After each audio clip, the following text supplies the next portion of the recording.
Senate will be in order and will convene as a court of impeachment. And the chaplain, Dr. Barry Black, will lead the Senate in prayer.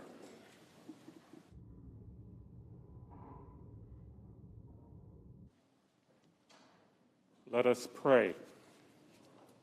Almighty God, our shelter from the storms, give our Senate jurors discernment that will rescue our nation from ruin. Illuminate their minds with your truth as you speak through the whispers of conscience. Remind them that the seeds they plant now will bring a harvest. May the choices they make bring blessings, healing, and prosperity to our land. We pray in your merciful name. Amen. Please join me in the Pledge of Allegiance. I pledge allegiance To the flag of the United States of America and to the republic for which it stands, one nation under God, indivisible, with liberty and justice for all.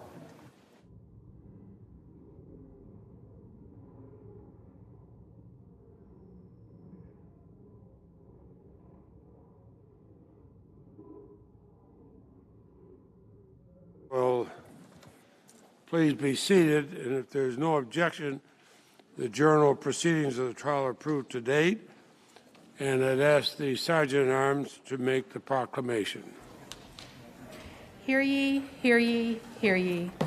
All persons are commanded to keep silence on pain of imprisonment while the Senate of the United States is sitting for the trial of the article of impeachment exhibited by the House of Representatives against Donald John Trump, former President of the United States. Senate will be in order, and the majority leader is recognized. For the information of senators, it's my understanding the schedule today will be similar to yesterday's proceedings. We'll plan to take a short break every 2-3 hours, and we'll accommodate a 30-minute recess for dinner, assuming it is needed. Then, pursuant to the provisions of Senate Resolution 47, the managers for the House of Representatives have 8 hours remaining to make the presentation of their case. And the Senate will now hear you. And the presiding officer recognizes Mr. Manager Raskin to continue the presentation of the case for the House of Representatives. Mr. President, thank you. Distinguished senators, Representative DeGette of Colorado will now show how the insurrectionists themselves believed that they were following President Trump's marching orders.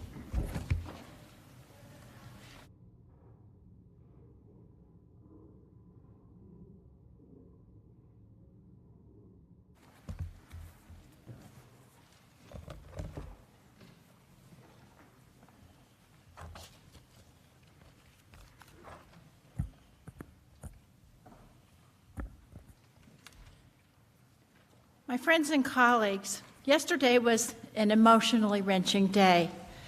As I watched the footage of the violence in the Capitol building, my own experience flooded back to me. I was one of the unlucky members who was stuck in the House gallery along with Congresswoman Dean. As the House floor was cleared beneath us of members and staff, we could see the mob pounding on the door to the House chamber. We could see the Capitol police officers inside the chamber pull their guns and point them at the intruders. Then we heard gunshots on the other side, and we flung ourselves down on the floor and removed our member pins. Then we heard pounding on the very flimsy gallery doors right up above us. Finally, after that situation for some time, we were told to run out of a door at the end of the gallery. As we ran through a line of police towards a staircase, this is what I saw. The SWAT team pointing automatic weapons at marauders on the floor. Looking at these people makes you wonder, who sent them here? In the next few minutes, I want to step back from the horrors of the attack itself and look at January 6th from a totally different perspective, the perspective of the insurrectionists themselves. Their own statements before, during, and after the attack make clear the attack was done for Donald Trump, at his instructions, and to fulfill his wishes. Donald Trump had sent them there. They truly believed that the whole intrusion was at the president's orders, and we know that because they said so. Many of them actually posed for pictures, bragging about it on social media, and they tagged Mr. Trump in tweets. Folks, this was not a hidden crime. The president told them to be there, and so they actually believed they would face no punishment. The defense argued in their briefs, and they argued again here on Tuesday, that the insurrectionists were acting on their own, that they were not incited by President Trump or acting at his direction. This is in their brief, quote, "They did so of their own accord and for their own reasons and are being criminally prosecuted." But that's just not the case. It's not what the insurrectionists actually said. They said they came here because the president instructed them to do so.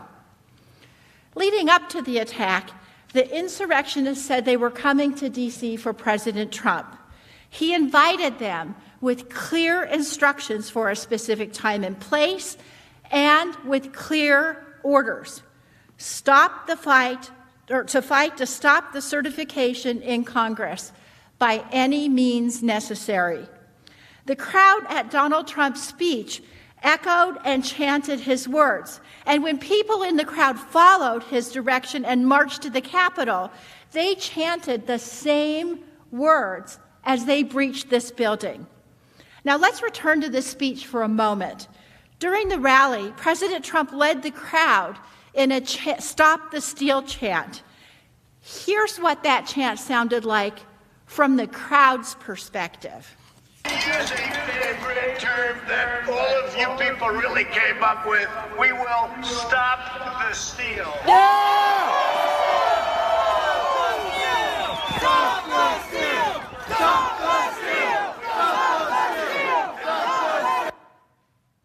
Soon after, the president basked as the crowd chanted, "Fight for Trump."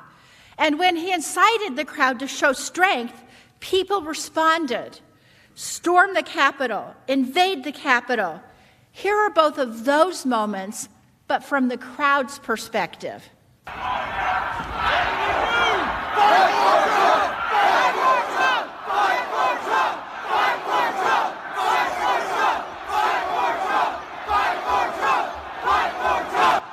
Thank you. You'll never take back our country with weakness. You have to show strength. Yes. Invade the Capitol building. We also have another perspective from this moment online extremist chatter.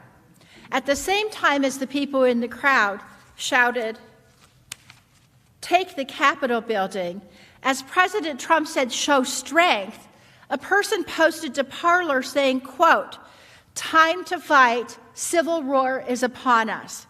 Another user said, quote, "We are going to have a civil war. Get ready."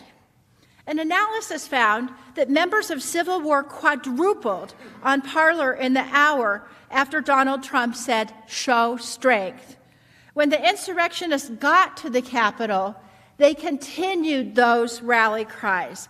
Insurrectionists holding Confederate flags and brandishing weapons cheered the president's very words.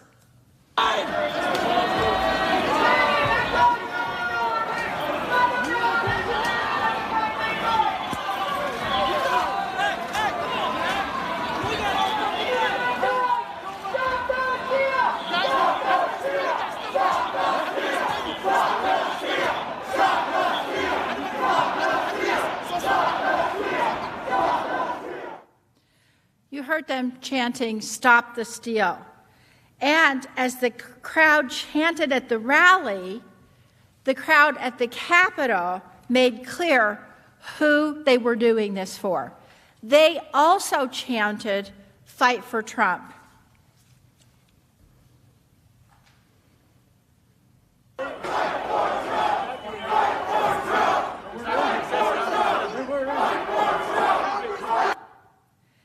And it wasn't just that they were doing this for Mr. Trump, they were following his instructions. They said he had invited them, and in fact, as we heard, he had invited them. As one man explained on a live stream he taped from inside the Capitol, quote, "Our president wants us here. We wait and take orders from our president." Footage from inside the Capitol shows when the insurrectionists first got into the building and confronted police, the mob screamed at the officers that they were listening to President Trump.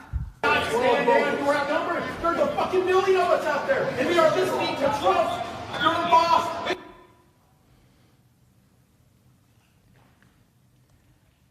The insurrectionists argued with law enforcement that they shouldn't even be fighting them because they believed that the commander-in-chief was ordering this. This was the person's understanding. When President-elect Biden went on television that day to demand an end to the siege, one woman asked this. Does he not realize President Trump called us to siege the place? The examples of these types of comments are endless. Don't worry, I won't play all of them. But it wasn't just the words of the insurrectionists that proved that they did this in response to orders from their commander-in-chief. We can see this in the fact that they were not hiding. One rioter in a live stream at the Capitol said, quote, "He'll be happy. We're fighting for Trump." Let's call Trump, yes! Dude, let's tell Trump what's up. Trump would be very upset. And he'd be like, no, just say we love him. We love you, bro. No, he'll be happy. What do you mean? We're fighting for Trump. And again, this was not an isolated incident. The individuals in this slide posted photos of themselves committing these crimes. Trump supporters who had broken into the Capitol were taking selfies, streaming live videos, and posing. In fact, they wanted the president to know, "This is me." In fact, you can see the person wrote on his own posting, "This is me." And if there were any remaining doubt, after hours of prompting, when President Trump finally told the insurrectionists to go home, only then did some of them begin to listen. As you previously saw, at 4:17 p.m., Mr. Trump released a pre-recorded video saying to the mob, "Go home, we love you, you're very special." Shortly after he tweeted this video, a few of the insurrectionists who had seen it could be claiming victory and telling people to go home because of Donald Trump's message and instructions. You saw earlier the insurrectionist Jacob Chansley, who told someone, quote, "We won the day." A little before that video of Chansley, he said the same thing to the crowd through a bullhorn and instructed them to go home because of the video that President Trump had tweeted. Let's watch. Today is ours. We won the day. That's why Donald Trump has asked everybody to just go home. You can look it up on his Twitter. He just did a video, a minute long. He asked everybody to go home. Even after the attack, the insurrectionists made clear to law enforcement that they were just following President Trump's orders. They didn't shy away from their crimes because they thought they were following orders from the commander-in-chief, and so they would not be punished. They were wrong. After the attack, there were dozens of arrests. These were federal offenses, including assaulting the police. When law enforcement interviewed the people who were at the Capitol on January 6th, they once again said it was because the president told them to be there. Robert Sanford was seen in this widely circulated video throwing a fire extinguisher that struck a Capitol police officer outside the building.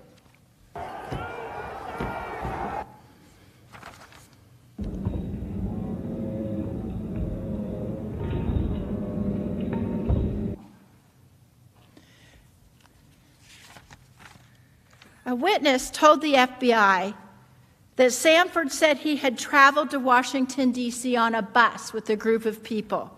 The group had gone to the White House and listened to Donald J. Trump's speech and then had followed the president's instructions and gone to the Capitol.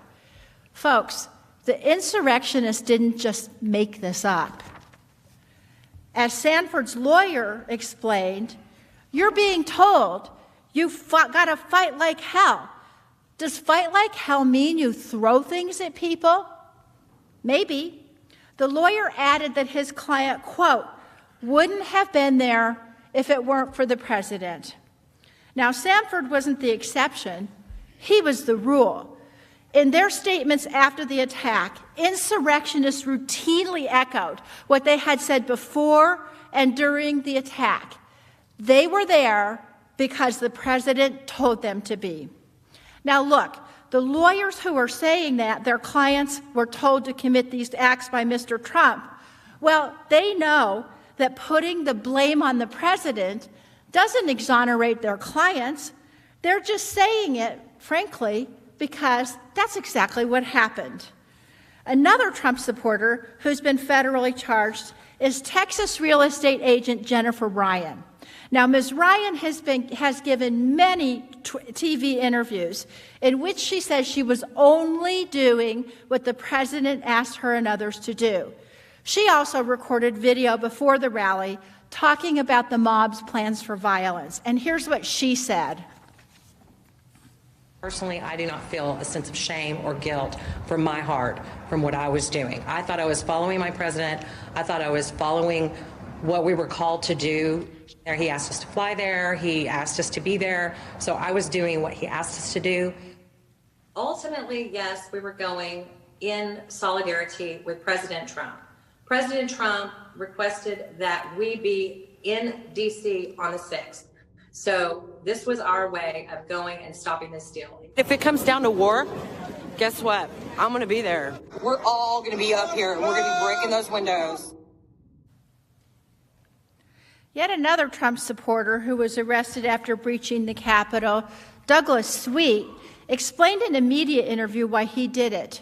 Referring to Donald Trump, Mr. Sweet said, quote, he said, hey, I need my digital soldiers to show up on January 6th, and we all did. Some of these individuals who joined in the attack on our Capitol did so as part of violent racist groups, which have been officially condemned by our government. Daniel Goodwin is a self-proclaimed member of the Proud Boys. He was one of many. On November 7th, Goodwin tweeted a picture showing the Proud Boys logo surrounded by "Stand back and stand by," and the quote, again, "Stand back and stand by," and "Await orders from our Commander-in-Chief." Look closely at this slide. You are looking at an image of Goodwin's own tweet. He was such a loyal follower of President Trump that he used the president's photo as his own profile picture on Twitter. Now remember, President Trump told them to stand back and stand by at the debate. They took it as a call to arms. And when he called them to arms, they were all ready to act. They were waiting for their orders, which they got on January 6th.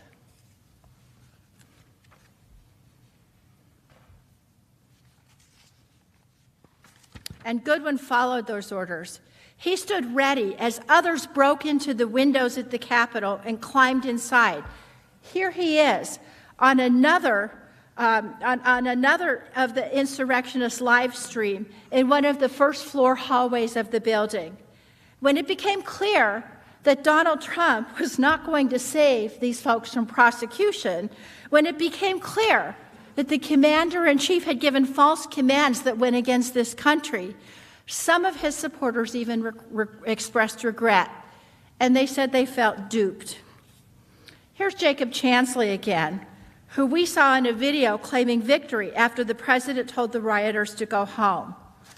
Earlier in the afternoon, as you'll recall, Chansley carried a spear as he breached the Capitol, entered the Senate through the gallery, and went right here onto the Senate floor. Chansley left a threatening note for Vice President Pence right there on the Senate dais. It read, quote, "It's only a matter of time. Justice is coming." On January 7th, Chansley spoke to the FBI, and he said that he came as part of a group effort with other patriots from Arizona at the request of the president that all patriots come to D.C. on January 6, 2021. On January 14th, Chansley's lawyer gave an interview to Chris Cuomo in which he said that Chansley was there, quote, "at the invitation of our president, who said he would walk down Pennsylvania Avenue with him." In fact, Chansley's lawyer now says that Chansley felt duped by the president and he regrets what the president brought him to do. This man who ran through our halls, who ran into this chamber, who sat right there on the dais, and who wrote a note for Vice President Pence that he was coming for him, he and those with him declared they would remove us from office if we went against Donald Trump. Now he's saying he would not have done any of that if Mr. Trump had told him not to. Chansley's not alone in his post-arrest confession that he was following the directions of Donald Trump. As more and more of these people have been charged, the confession and the regret simply cascades. More and more insurrectionists are admitting that they came at Trump's direction. When Riley June Williams, known for allegedly helping steal a laptop from Speaker Pelosi's office, appeared in court on January 21st, her lawyer said to the judge, quote, "It is regrettable that Ms. Williams took the president's bait and went inside the Capitol." Troy Smocks, who was in the Capitol riot on January 6th, posted online that day, quote, Today, President Trump told us to fight like hell. He also posted that the president, quote, said that our case was a matter of national security. Samuel Fisher was charged with disorderly conduct and illegally being in the Capitol on January 6th. That day, before the attack on this building, he wrote on his website, quote, "Trump just needs to fire the bat signal," and quote, "then the pain comes." The lawyer for Dominic Pizzola, a leader of the Proud Boys, who was the first person to break inside the Capitol, said that President Trump effectively told his client and others, quote, "People of the country, come on down. Let people know what you think." Quote, logical thinking was, he invited us down. Pizzola's lawyer went on, "These were people acting in a way they've never acted before. And it begs the question, who lit the fuse?" End quote. On January 6th, we know who lit the fuse. Donald Trump told these insurrectionists to come to the Capitol and stop the steal. And they did come to the Capitol. And they tried to stop the certification. They came because he told them to. And they did stop our proceedings, but only temporarily, because he told them to. Have you noticed throughout this presentation the uncanny similarity over and over and over again of what all these people are saying? They said what Donald Trump said, and they echoed each other. Stand back and stand by. Stop the steal. Fight like hell. Trump sent us. We are listening to Trump. The riots that day left at least 7 people dead, more than 150 people injured, members, senators, and our staffs, all traumatized to this day. Damage and pain to our Capitol, damage and pain to Americans, damage to our police force, and damage to other nations who have always seen us as a bastion of democracy. All of these people who've been arrested and charged, they're being held accountable for their actions. Their leader, the man who incited them, must be held accountable as well. But, as I said earlier, you don't have to take my word for it that the insurrectionists acted at Donald Trump's direction. They said so. They were invited here. They were invited by the President of the United States. To the Constitution, not your paycheck! We were invited here! We were invited! Hey, we were invited here! They swore it over together! They're leaving so you can take care. They're leaving so you can do it. We were invited by the President of the United States! Waiting on their brothers, man.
Okay.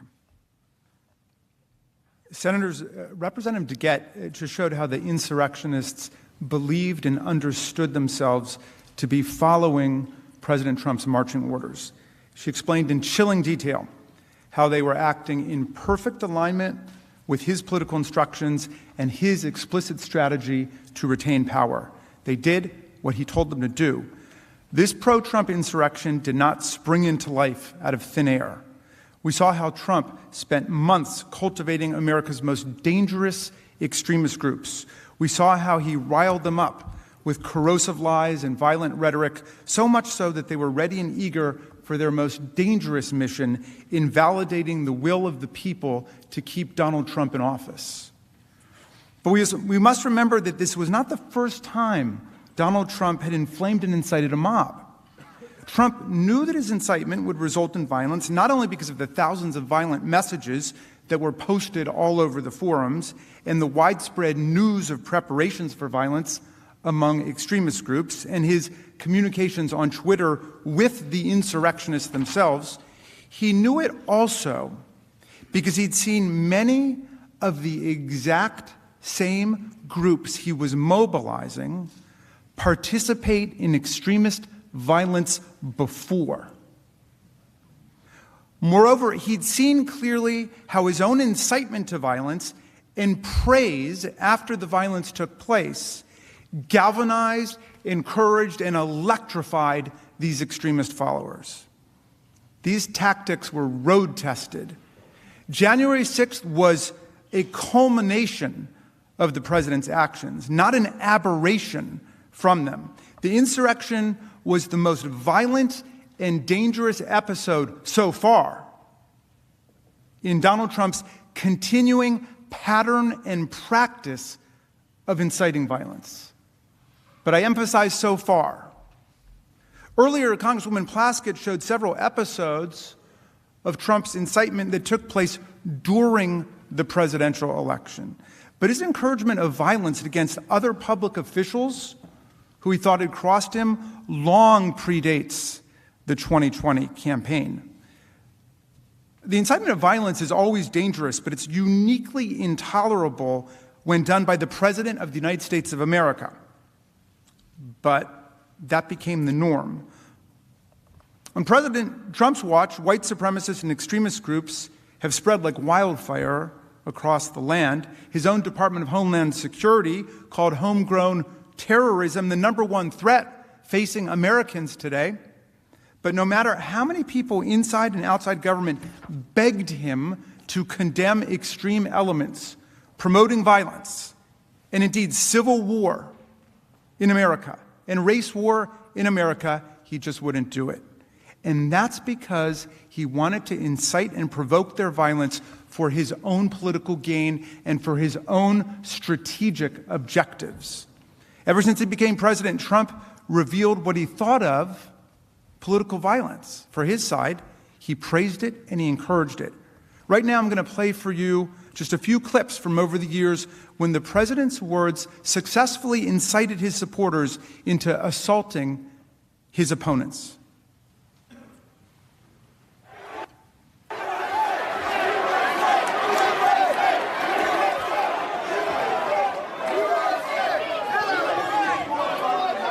See, the first group, I was nice. Oh, take your time. The second group, I was pretty nice. The third group, I'll be a little more violent. And the fourth group, I'll say, get the hell out of here.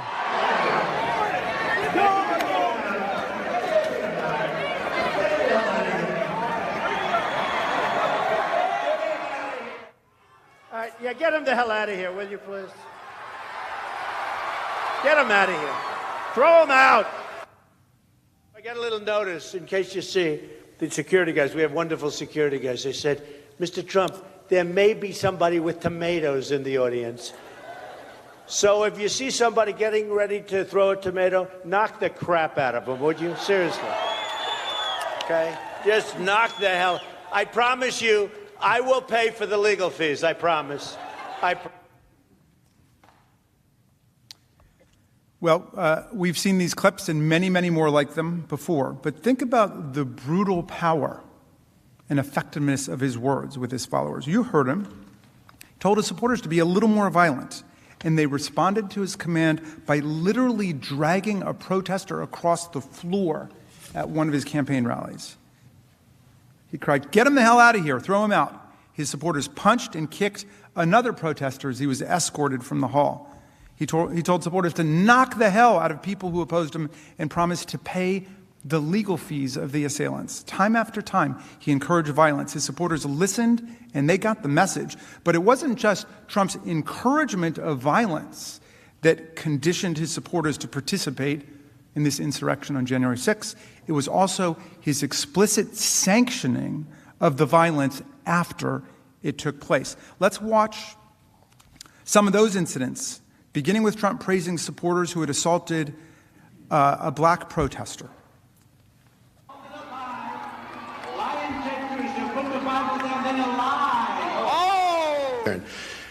But we've had a couple that were really violent, and the particular one, when I said, like to bang him, that was a very vicious, he was a guy who was swinging, very loud, and then started swinging at the audience. And you know what? The audience swung back.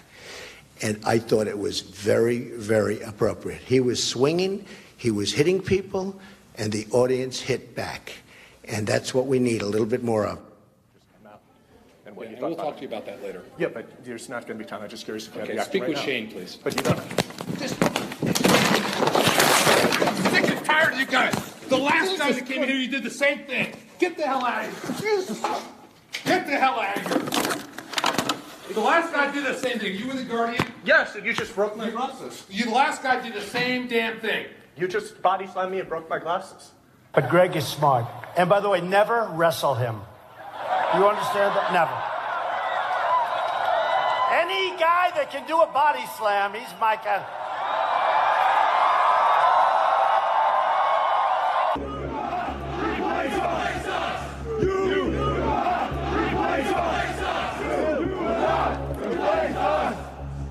Jews will not replace us! Jews will not replace us! Jews will not replace us!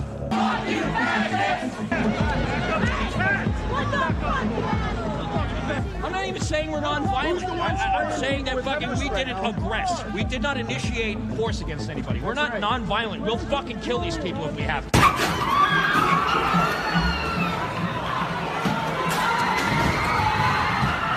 Well, I do think there's blame. Yes, I think there's blame on both sides. You look at both sides. I think there's blame on both sides. And you also had people that were very fine people on both sides. So just in case you didn't catch all of that, the president praised a Republican candidate who assaulted a journalist as my kind of guy. He said there were, quote, very fine people on both sides when the neo-Nazis, the Klansmen, and Proud Boys invaded the city, the great city of Charlottesville, and killed Heather Heyer. And he said that an attack on a black protester at one of his rallies was very, very appropriate. Does that sound familiar? Listen to how President Trump responded when asked about his own conduct on January the 6th. What is your personal responsibility? So if you read my speech, and many people have done it, it's been analyzed, and people thought that what I said was totally appropriate. So there the pattern is, staring us in the face. Very, very appropriate, he said after a man was assaulted at one of his rallies. Totally appropriate was how he characterized his incitement on January 6th, meaning that, of course, if given the chance, he would gladly do it again, because why would he not engage in totally appropriate conduct? An examination of his past statements makes it clear that when Donald Trump tells a crowd, as he did on January 6th, fight like hell, or you won't have a country anymore, he meant for them to fight like hell. On January 6th, that became clear to all of America. Now, let's consider the events, senators, that took place last year in Michigan, where President Trump demonstrated his willingness and his ability to incite violence against government officials who he thought were getting in his way. When responding to extremist plots in Michigan, Trump showed he knew how to use the power of a mob to advance his political objectives. Beginning in March, Trump leveled attacks on Michigan Governor Gretchen Whitmer for the coronavirus policies in her state. On March 17th, the day after Governor Whitmer pushed the federal government to better support the states on COVID-19, Trump criticized her handling of the pandemic, tweeting, "Failing Michigan governor must work harder and be much more proactive. We are pushing her to get the job done. I stand with Michigan." On March 27th, he added, "I love Michigan. One of the reasons we're doing such a great job for them during this horrible pandemic. Yet your governor, Gretchen Whitmer, is way in over her head. She doesn't have a clue, likes blaming everyone for her own ineptitude. Hashtag MAGA." By April, Trump's rhetorical attacks and name-calling turned to calls for mass mobilization of his supporters. This was a sign of things to come. On April 17th, 2020, he tweeted, quote, "Liberate Michigan." Not even 2 weeks later, on April 30th, his supporters marched on the Michigan State Capitol in Lansing. They stormed the building. Trump's marching orders were followed by aggressive action on the ground. We have a right. Let us in. Let us in. Let us in. No more rainbows. No more. Heil Hitler. Heil Hitler. The Whitmer. The Whitmer. The Whitmer.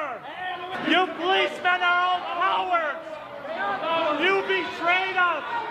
The police have betrayed the people. Lock her up! Lock her up! Lock her up! Lock her up! Lock her up!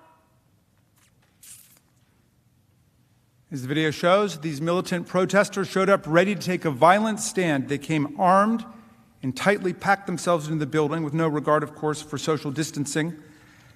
This Trump-inspired mob may indeed look familiar to you. Confederate battle flags, MAGA hats, weapons, camo army gear, just like the insurrectionists who showed up and invaded this chamber on January 6th. The siege of the Michigan State House was effectively a state-level dress rehearsal for the siege of the U.S. Capitol that Trump incited on January 6th. It was a preview of the coming insurrection. President Trump's response to these two events was strikingly similar. Following the armed siege in Lansing, President Trump refused to condemn the attacks on the Michigan Capitol or denounce the violent lawbreakers. Instead, he did just the opposite. He upheld the righteousness of his violent followers' cause, and he put pressure on the victim of the attack to listen to his supporters.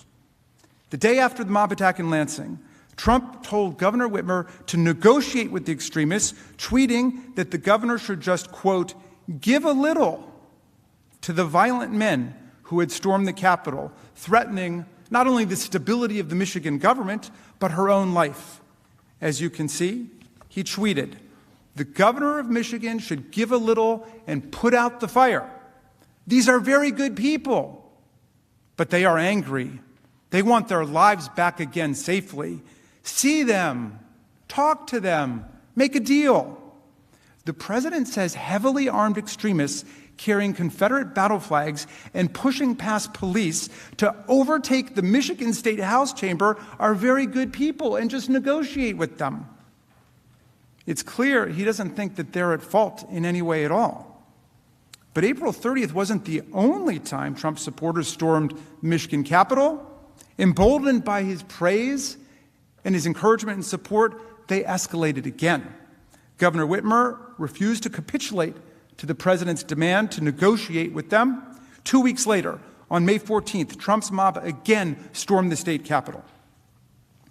This time, as you can see here, one man brought a doll with a noose around the neck, foreshadowing the appearance of the large gallows erected outside of this building, downstairs from here on January 6th, as the crowd chanted, and I still can hear the words ringing in my ear, "Hang Mike Pence, hang Mike Pence, hang Mike Pence.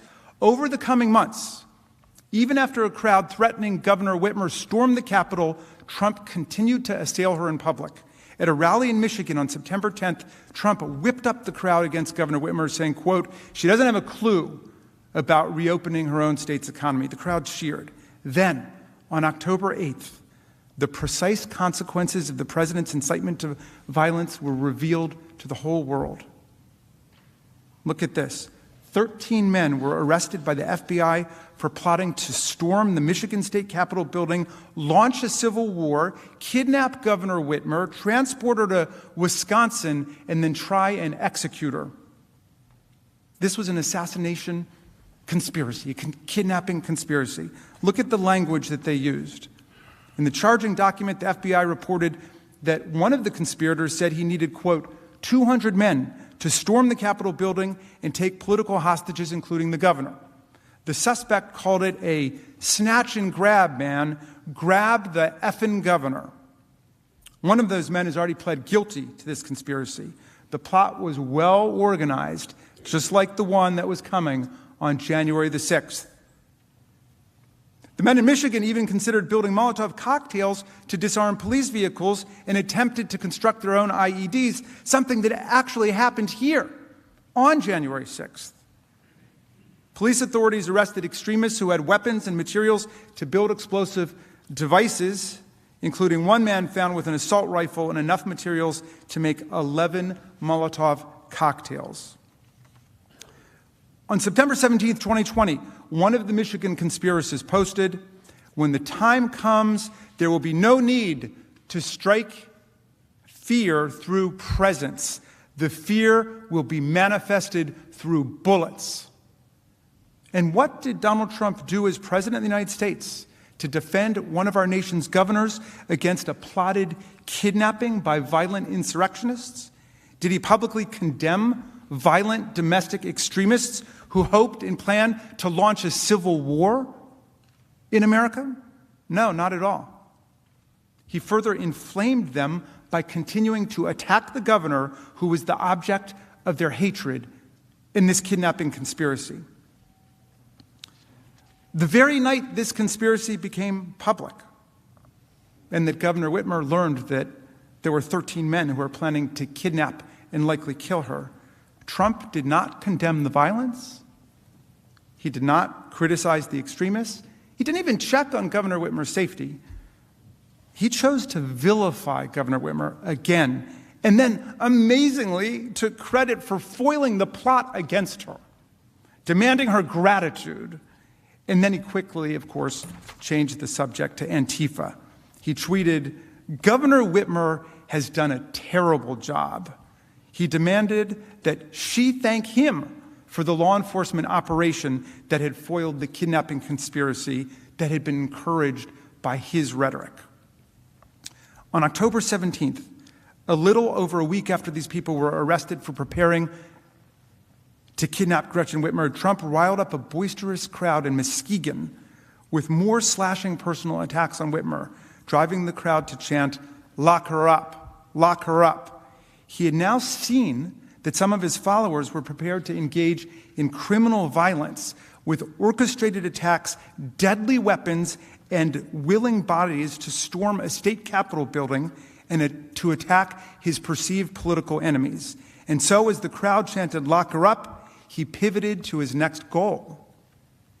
He told them they couldn't trust the governor to administer fair elections in Michigan. He used a crowd that he knew would readily engage in violence to prepare his followers for his next and, of course, his paramount political objective, claiming the election was stolen and inciting insurrectionary action.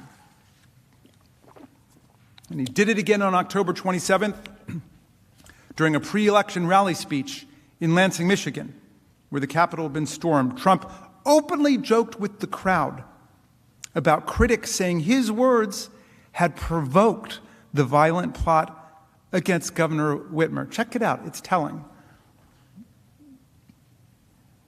We got to get her going. I don't think she likes me too much.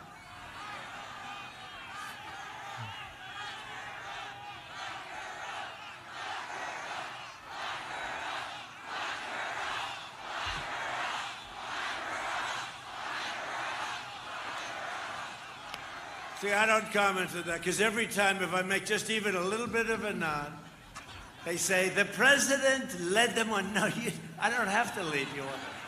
Even a little nod, they say, the president said, your governor, at the urging of her husband, who has abused our system very badly, the only man allowed in the state of Michigan, the only man allowed to go sailing is her husband. No, your governor, I don't think she likes me too much. Hey, I'm the one, it was our people that helped her out with her problem. I mean, we'll have to see if it's a problem, right?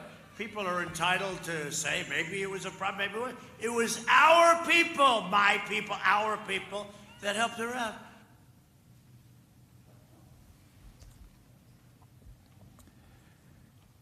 So President Trump offered them a little winking inside joke about his constant incitement of the mob and how much can actually be communicated by him with just a little nod.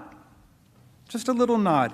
He presided over another pounding, rhythmic rendition of his trademark chant, lock her up, lock her up. Then, referring to the FBI's foiling of the kidnapping conspiracy, which was deadly serious, he said that he helped her out with the problem. Maybe it was a problem, maybe it wasn't. We'll have to see. Maybe it was a problem, maybe it wasn't. The President of the United States of America. He could not bring himself to publicly oppose a kidnapping and potential assassination conspiracy plot against a sitting governor of one of our 50 states. Trump knew exactly what he was doing in inciting the January 6th mob. Exactly.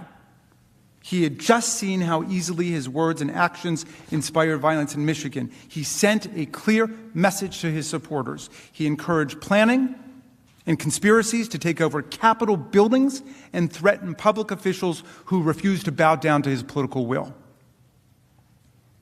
Is there any chance Donald Trump was surprised by the results of his own incitement? Let's do what Tom Paine told us to do. Use our common sense. The sense we have in common as citizens. If we don't draw the line here, what's next? What makes you think the nightmare with Donald Trump and his lawmaking and violent mobs is over? If we let him get away with it, and then it comes to your state capitol, or it comes back here again, what are we going to say? These prior acts of incitement cast a harsh light on Trump's obvious intent,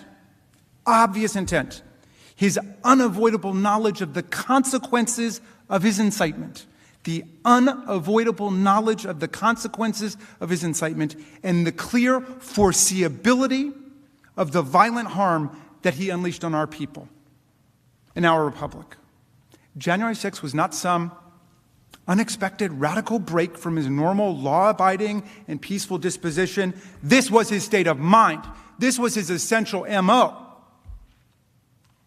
He knew that, egged on by his tweets, his lies, and his promise of a wild time in Washington to guarantee his grip on power, his most extreme followers would show up bright and early, ready to attack, ready to engage in violence, ready to fight like hell for their hero. Just like they'd answered his call in Michigan. President Trump has said over and over his supporters are loyal. In his own words, his supporters are the most loyal that we've seen in our country's history. And he knew that his most hardcore supporters were willing to direct violence at elected officials, indeed to attack and lay siege to a Capitol building. And he knew they would be ready to heed his call on January 6th to stop the steal by using violence to block the peaceful transfer of power in the United States. He knew they were coming. He brought them here, and he welcomed them with open arms. We hear you and love you from the Oval Office. My dear colleagues, is there any political leader in this room who believes that if he is ever allowed by the Senate to get back into the Oval Office, Donald Trump would stop inciting violence to get his way? Would you bet the lives of more police officers on that? Would you bet the safety of your family on that? Would you bet the future of your democracy on that? President Trump declared his conduct totally appropriate. So, if he gets back into office and it happens again, we'll have no one to blame but ourselves.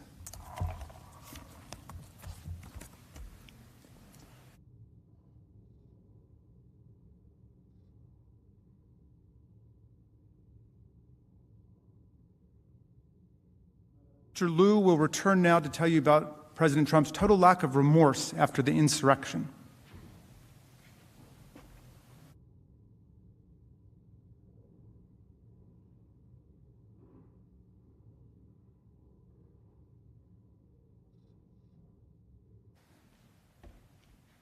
Good afternoon. My colleagues walked you through President Trump's actions leading up to January 6th and then the horrific events on January 6th. And we saw both during the attack as well as in the days after the attack that this was a president who showed no remorse and took no accountability. In fact, quite the opposite. As Representative Raskin showed you, President Trump claimed that his actions were, quote, totally appropriate. Their assertion that everyone thought Donald Trump's actions were totally appropriate, including people in this room, is of course untrue. It is also dangerous. And that's why members of Congress and U.S. senators, former and current administration officials, state and local officials, all unequivocally confirmed what we witnessed with our own eyes, that Donald Trump's conduct was wrong, it was destructive, dishonorable, and un-American.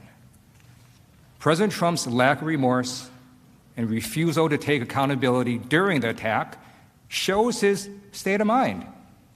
It shows that he intended the events of January 6th to happen, and when it did, he delighted in it. President Trump's lack of remorse and refusal to take accountability after the attack poses its own unique and continuing danger. It sends the message that it is acceptable to incite a violent insurrection to overthrow the will of the people, and that a president of the United States can do that and get away with it. That is why we have to hold President Trump accountable, to send the message that it is never patriotic to incite a violent attack against our nation's capital, and that future presidents will know that they cannot follow in Donald Trump's footsteps and get away with it. So let's start with the day of the attack. On Insurrection Day, January 6th, President Trump did not once condemn the attack, not even once. Even when he finally asked the violent extremists to go home, which was 3 hours after the attack began, he sends this video, and he ends it with, "You're very special. We love you." That was his message to people who perpetrated this violent, gruesome attack. We love you. And then 2 hours later, he tweets, "Remember this day forever." This is not a man who showed remorse. But it's worse than that. After that tweet, it took him another full day to even condemn the attack itself. The very next day, President Trump was eerily silent. And then at 7:01 p.m., he releases a pre-recorded video. And there, President Trump, for the first time, nearly 30 hours after the attack began, acknowledges and condemns the violence and mayhem that occurred. He said the demonstrators defiled the seed of American democracy. He said that these demonstrators didn't represent this country, and if they broke the law, they would pay. But even in that video, he says more lies. He says in that very same video that he immediately deployed the National Guard. That, again, is not true.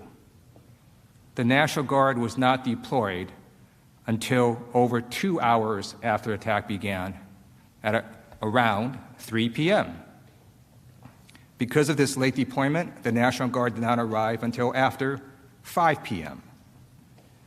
And when the Guard was deployed, the Pentagon had released a statement that showed the list of people, and you saw that list, of folks that were consulted before deploying the National Guard. Several people were on that list, including the Vice President. President Trump was not on that list.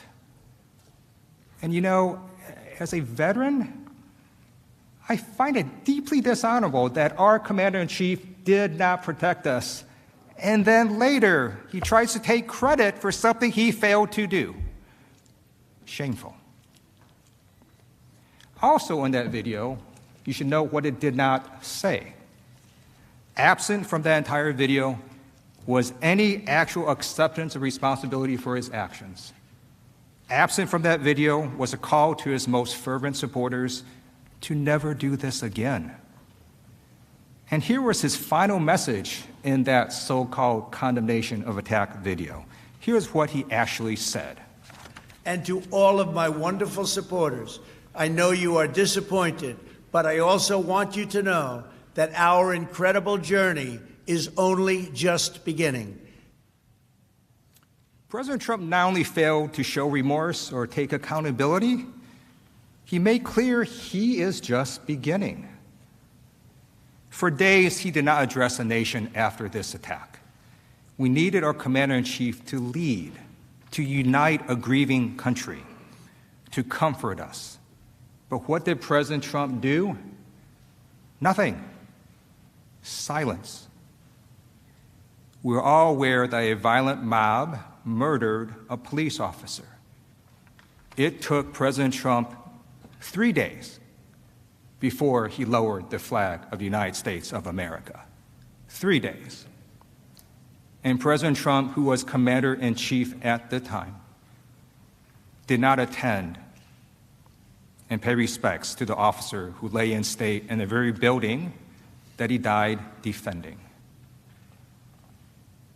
Now, some people have argued that President Trump made a mistake, that he gets a mulligan. But we know President Trump didn't make a mistake. Because you see, when you or I make a mistake and something very bad happens, we would show remorse. We would accept responsibility. President Trump didn't do any of that. Why not? Because he intended what happened on January 6th. And how do we know that? He told us. On January 12th, as President Trump was boarding Air Force One to head to Texas, and you saw this video before, and I'm going to show it again, he was asked by a reporter, quote, "What is your role in what happened at the Capitol? What is your personal responsibility?" And this was his response. My speech and my words and my final paragraph, my final sentence, and everybody to the T thought it was totally appropriate. On January 12th, President Trump had seen the violent attack on the Capitol. He knew the people that died. And his message to all of us was that his conduct was totally appropriate. I'm a former prosecutor, and we're trained to recognize lack of remorse. But it doesn't take a prosecutor to understand that President Trump was not showing remorse. He was showing defiance. He was telling us that he would do this again, that he could do this again, that he and future presidents can run for national election, lose the election, inflame the supporters for months, and then incite an insurrection, and that would be totally appropriate. 1 week after the attack, on January 13th, President Trump, in response to continuing bipartisan criticism, releases another video. Here's part of what he said. "I want to be very clear. I unequivocally condemn the violence that we saw last week.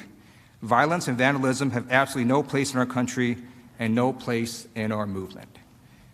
President Trump, of course, had to make that statement. He needed to unequivocally condemn the attack. But he also needed to mean those words. You saw Donald Trump tweet endless attacks, sometimes 108 tweets in a day, and in public speeches and across rallies, repeating words of fight and stop the steal and never surrender. You know what it looks like when President Trump wants to convey a message. Forcefully, loudly, and repeatedly, he does that. This video sent after a week of the attack was not that. And we know this because in this video, he again does not show remorse, does not take responsibility. He again does not acknowledge his role in the insurrection. He does not say in that video, for example, everything I said in the months prior went too far. And he does not say the one sentence that matters. He does not say the one sentence that would stop future political violence. The election was not stolen. He still hasn't said that sentence. That is why National Guard troops in full body armor still patrol outside. Reports from the White House also confirm that President Trump believed he was, quote, forced by the bipartisan fear after the insurrection to acknowledge the new administration. We know he did not stand behind his belated condemnation because those around him confirmed it. And behind closed doors, sources confirmed that President Trump still refused to directly acknowledge his election loss to Joe Biden and refused to even attend the peaceful transition of power, the first president in modern history. President Trump even reportedly, while watching the impeachment vote, quote, focused his ire on the Republicans who voted for his impeachment, peppering aides with questions about what he could do to exact revenge. President Trump has made clear that if he is not held accountable, he will not be accountable. He will not stop. Now, President Trump would have his base and the world believe that his conduct was totally appropriate. It is important to impeach that falsehood, to make clear to his supporters and everyone watching that what Donald Trump did was not acceptable. In fact, quite the opposite.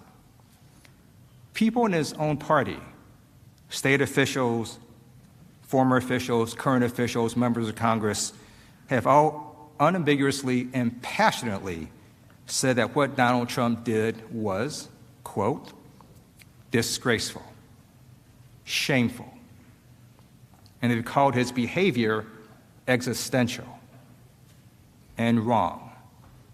And they said that his actions gave rise to one of the darkest chapters in United States history. Let's hear what some of these officials had to say. Here are Governors Spencer Cox, Charlie Baker, Mike DeWine, Larry Hogan, and Phil Scott. People have to be held accountable, and yes, that includes the president. It's important to remember that they were the culmination of months of President Trump repeating over and over again that the American electoral system is a fraud. After he stoked the flames of outrage for weeks leading up to the events of yesterday, he refused to adequately prepare the U.S. Capitol for the possibility of violence and left it nearly defenseless. His remarks during and after the travesty of the attack on the Capitol were disgraceful. President Trump's continued refusal to accept the election results without producing credible evidence of a rigged election has started a fire that has threatened to burn down our democracy. This incendiary speech yesterday, when he gave preceding the march that he gave to the protesters, served only to fan those flames. I proudly stood by my father's side at age 12 on the floor of the House chamber as we both took the oath of office, an oath to support and defend the Constitution of the United States. It's clear to me that President Trump has abandoned this sacred oath. Seeing our Capitol, a symbol of democracy around the world, stormed by an angry mob was heartbreaking. And let me be clear, these actions were not patriotic, and these people are not patriots. The fact that these flames of hate and insurrection were lit by the President of the United States will be remembered as one of the darkest chapters in our nation's history. One of the darkest chapters in our nation's history. Former members of the Trump administration, long-standing Republicans, also made clear that President Trump incited this insurrection and it went against our democracy. The President's former Secretary of Defense, James Mattis, declared that today's violent assault on our Capitol, an effort to subjugate American democracy by mob rule, was fomented by Mr. Trump.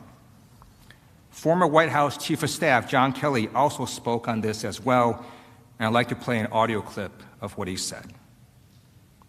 What happened on Capitol Hill yesterday is a direct result of his poisoning the minds of people with the lies and the frauds. If you couldn't hear that, what John Kelly said about President Trump was that what happened on Capitol Hill was a direct result of him poisoning the minds of people with the lies and the fraud. Former Speaker of the House, John Boehner, declared that, quote, the invasion of our Capitol by a mob, incited by lies from some entrusted with power, is a disgrace to all who sacrificed to build our republic. This was echoed by former Trump official after former Trump official. Here is what former National Security Advisors John Bolton and H.R. McMaster, former White House Communications Director Alyssa Farah, and former Chief of Staff Mick Mulvaney said.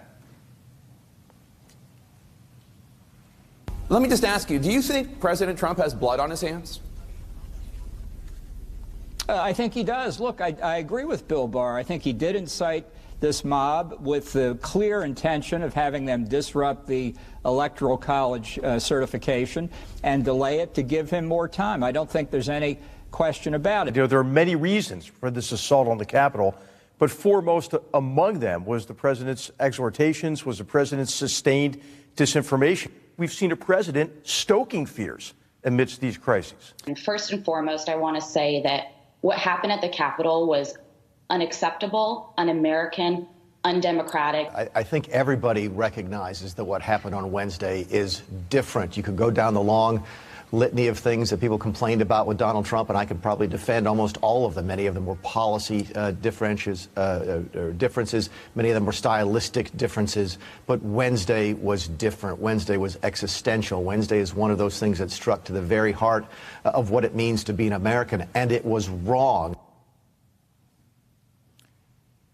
Mick Mulvaney, President Trump's former chief of staff, is clearly saying what we all felt, that January 6th was different. It was existential. It was wrong. It was un-American. And this sentiment was echoed not just from people outside the administration, but from people inside the Trump administration.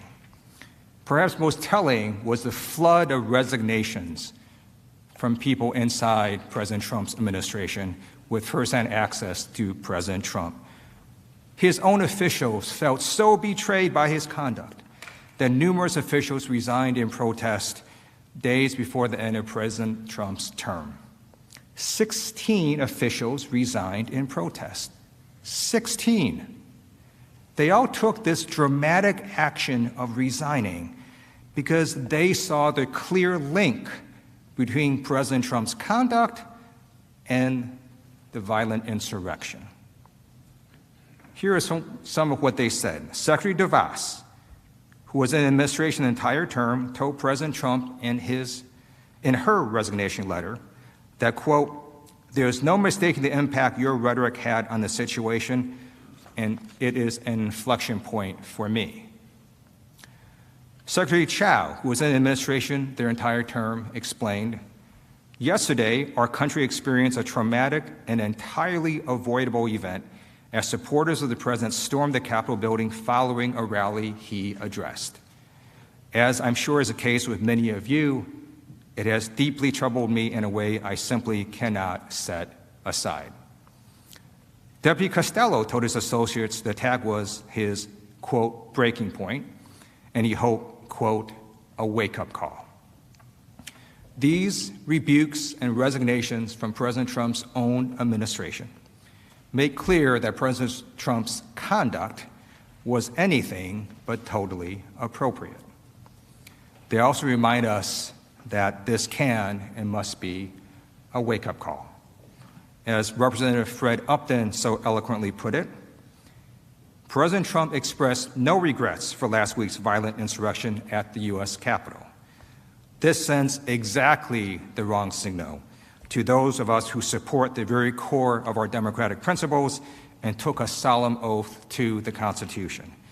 It is time to say, enough is enough. Now, no one is saying here that President Trump cannot contest the election. Of course he can.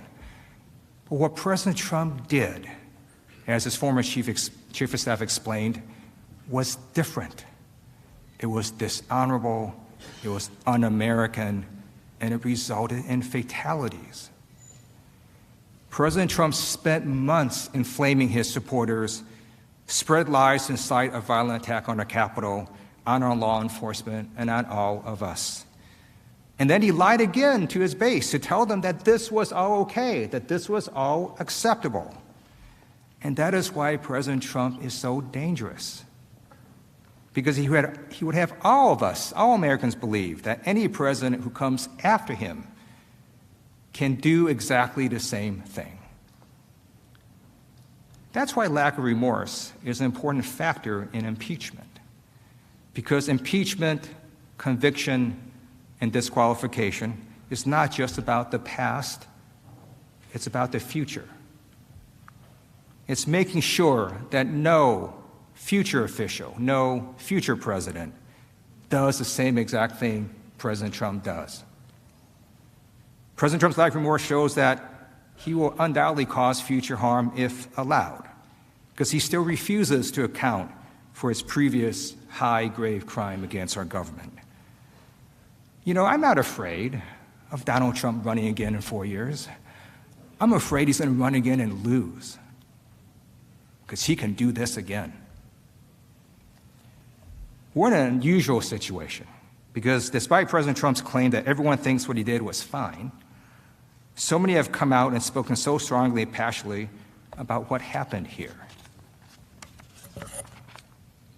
I'd like to highlight a statement by Representative Anthony Gonzalez. He said, "The Vice President and both chambers of Congress had their lives put in grave danger as a result of the President's actions and the events leading up to and on January 6th. During the attack itself, the President abandoned his post while many members asked for help, thus further endangering all present. These are fundamental threats not just to people's lives, but to the very foundation of our republic." And now I'd like to show what members of Congress said leading up to the most bipartisan impeachment vote in U.S. history. Because I do want everyone watching, especially President Trump's supporters, to see firsthand what I believe we all feel, that what President Trump did was not appropriate, that it was not American, and that it absolutely cannot stand.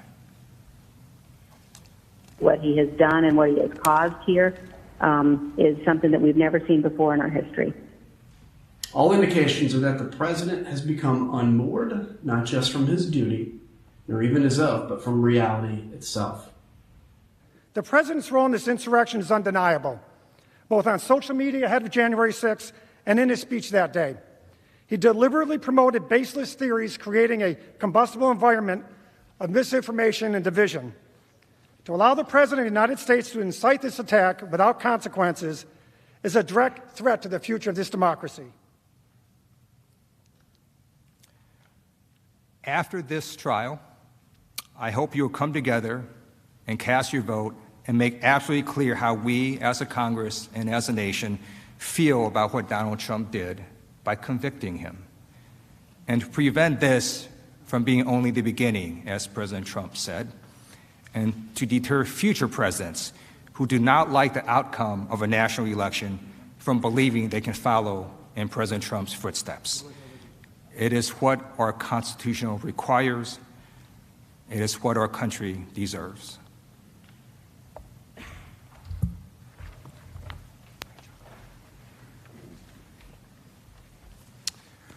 Representative DeGette will now return to show how extremists were emboldened by the insurrection and plan to attack the inauguration.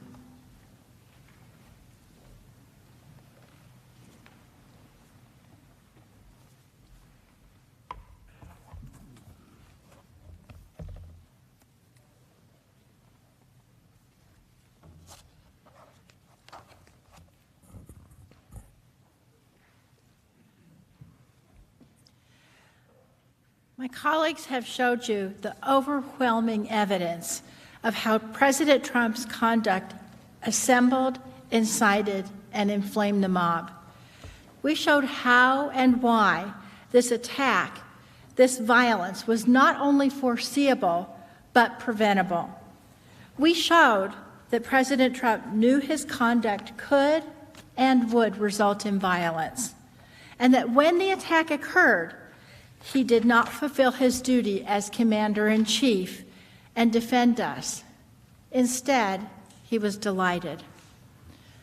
Donald Trump incited a violent insurrection, and he failed to defend our nation, our Capitol, this Congress, and our law enforcement from the attack he incited. Now I want to turn to the impact, the long-term harm of this conduct. My colleagues and I will walk through the breadth and gravity of this harm.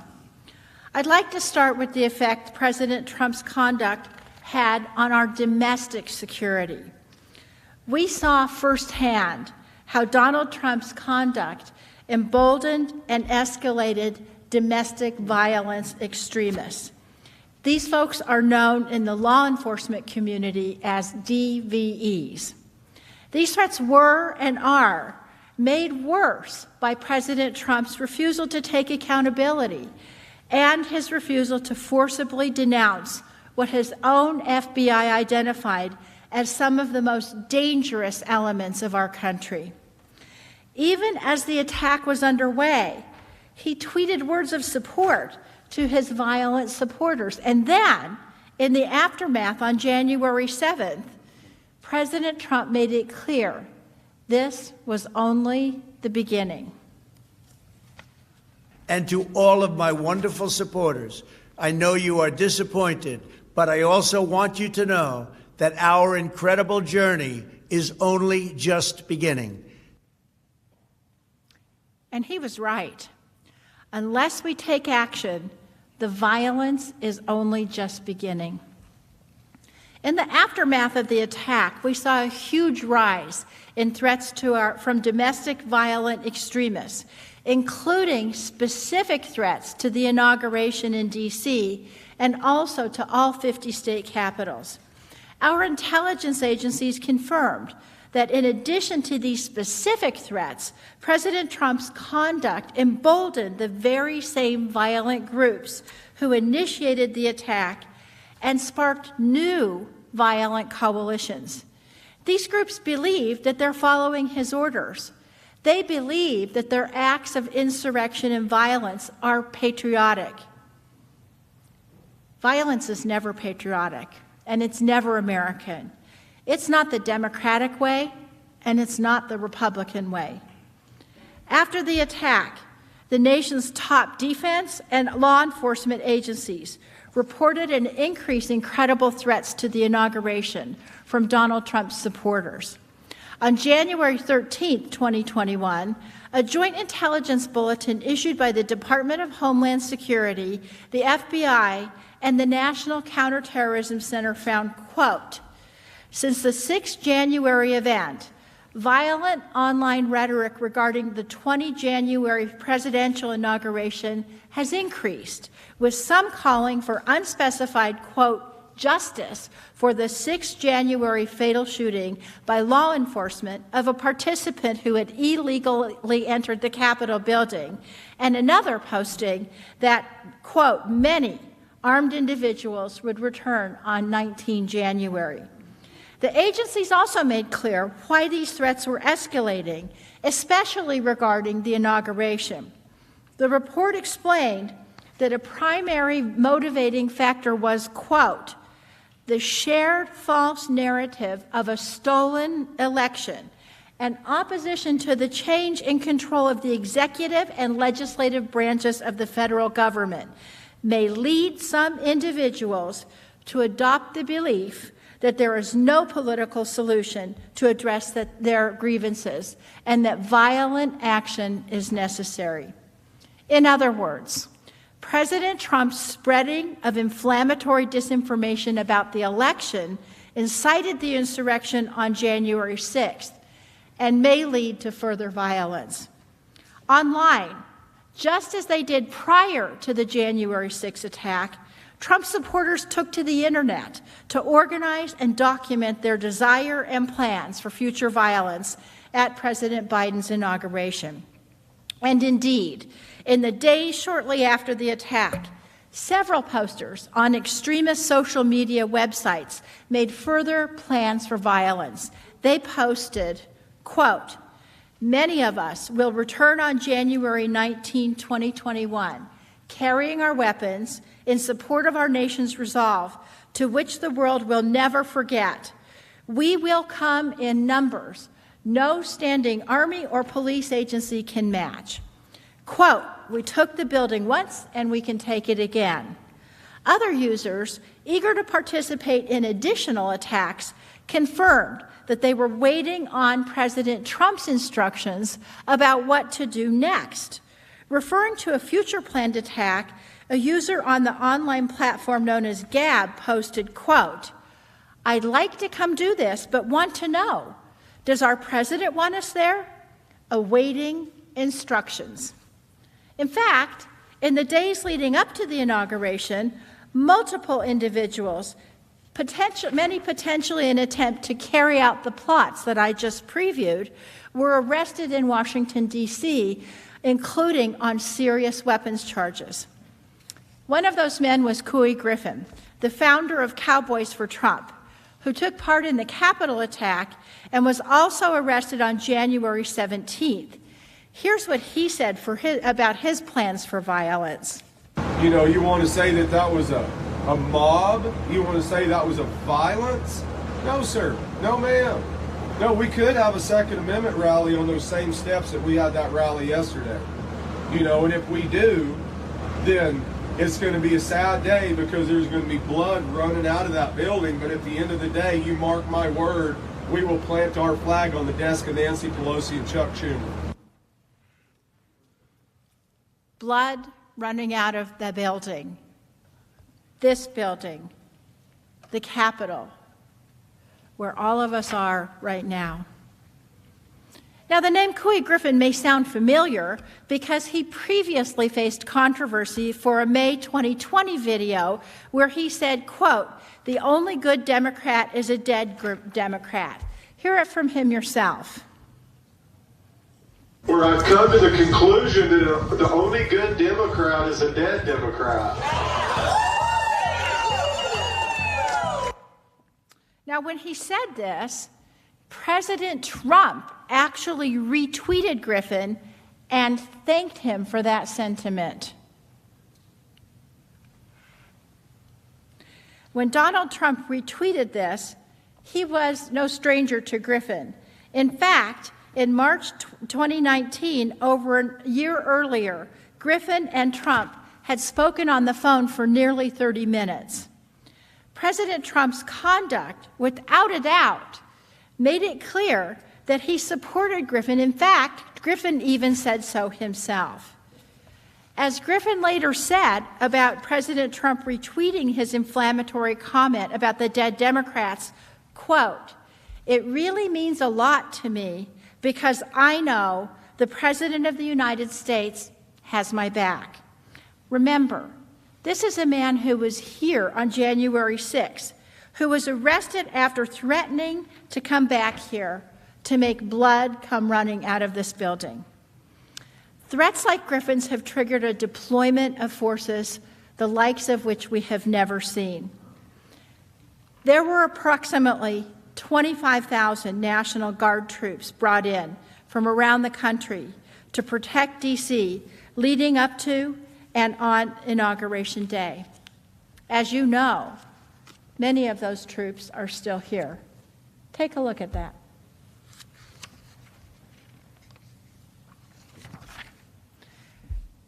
These were scenes that played out all over the country.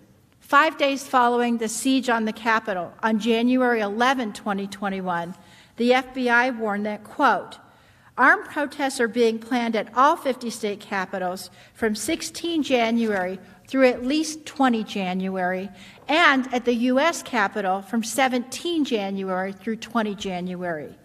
As a result, at least 21 states activated their National Guards in preparation for potential attacks. President Trump's incitement has reverberated around the country, prompting massive law enforcement mobilization in several state capitals, including Washington, Illinois, Michigan, and Georgia. Look at these photos. This is what Donald Trump has done to America. This massive deployment of law enforcement has cost the taxpayers dearly. The National Guard deployment to D.C. alone is expected to cost at least $480 million. The bills are already also racking up in the states. North Carolina, South Carolina, Pennsylvania, Utah, and Wisconsin have each spent about $500,000 to safeguard their capitals in the run-up to the inauguration. Ohio spent $1.2 million over the same 2-week period. And remember, this is at a time when state budgets are already suffering under the weight of the pandemic. Our brave service members showed up. Thanks to their dedication and their vigilance, the inauguration and the days leading up to it mercifully proceeded without incident. In fact, after news broke of law enforcement's preparedness for further attacks, leaders of the Proud Boys, the Three Percenters militia, the organizers of the Million MAGA March, they all now told their followers to avoid protests up to or leading up to the inauguration for fear that law enforcement would crush them and arrest rioters who showed up. Thank God there wasn't an insurrection sequel here on January 20th. But look at the price we've paid. The price that we're still paying. It's not just dollars and cents. This Capitol has become a fortress, as state capitals have all across the country. Our constituents no longer have access to the elected representatives. Every Democrat and Republican, including people who came here on January 6th peacefully, is paying the price. And it's not just a loss of access. It's a dimming of their freedom. It's a dimming of all of our freedom. We must uphold our oaths, as the tens of thousands of law enforcement officers have done in the wake of January 6th. Because if we do not, President Trump's mob stands ready for more attacks. Now, this should be no surprise. Having a commander-in-chief who incites violence has given life to the existing violent groups he spent years cultivating and has inspired new coalitions among extremist groups who actually view January as a success. According to the FBI, President Trump's assemblage of his mob was particularly dangerous because, quote, in-person engagement between DVEs of differing ideological goals during the Capitol breach likely served to foster connections which may increase DVE's willingness, capability, and motivation to attack and undermine a government they view as illegitimate. In other words, they all got to talking to each other. This bulletin by our own Intelligence Committee was also confirmed by concrete evidence. Rioters celebrated their roles in the January 6th attack on social media. They boasted about their success in breaching the Capitol and forcing members of Congress and the Vice President to evacuate. Take, for example, right-wing provocateur Nick Fuentes. The day before the Capitol insurrection, Fuentes said this on his internet show. What can you and I do to a state legislator besides kill him? Although we should not do that. I'm not advising that, but I mean, what else can you do, right? Fuentes was at the Capitol on January 6th and praised the insurrection on a live stream as glorious and awe-inspiring. He later said, quote, "We forced a joint session of Congress and the Vice President to evacuate because Trump supporters were banging down and then successfully burst through the doors." Fuentes was not the only provocateur to revel in the violence. According to Mike Dunn, a member of the Boogaloo Boys, an anti-government movement whose adherents helped to lead multiple groups in storming the Capitol, the Boogaloo Boys will be, quote, "working overtime to capitalize on the January 6th riots and hope it will lead to more action." They said, quote, "Just know there's more to come." Proud Boys members were bragging about the attack on the Capitol. One post on the Proud Boys Telegram channel said, "People saw what we can do. They know what we're up to. They know and they want in." The leader of the Proud Boys himself sent the same message.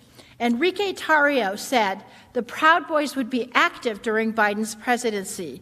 Tarrio stated, "You're definitely going to see more of us." Extremist groups are also boasting that the attack on our Capitol is a boon for their recruitment efforts. 3% Security Force leader Chris Hill says he's been contacted by several people interested in joining since the insurrection. And as one expert who focuses on domestic extremism, Jared Holt, explained, by all measurable effects, this was a far-right extremist, one of the most successful attacks that they've ever launched. They're talking about this as the first stab in a greater revolution. And as indicated by Mr. Holt, their perceived success has given them encouragement to continue and to escalate attacks. Intelligence agencies have also noted that these extremist groups will, unfortunately, be targeting vulnerable minority communities in the U.S. A January 27, 2021 DHS bulletin warned, quote, "Long-standing racial and ethnic tension of the sort that led to a man killing 23 people at an El Paso Walmart will continue to grow and motivate further attacks."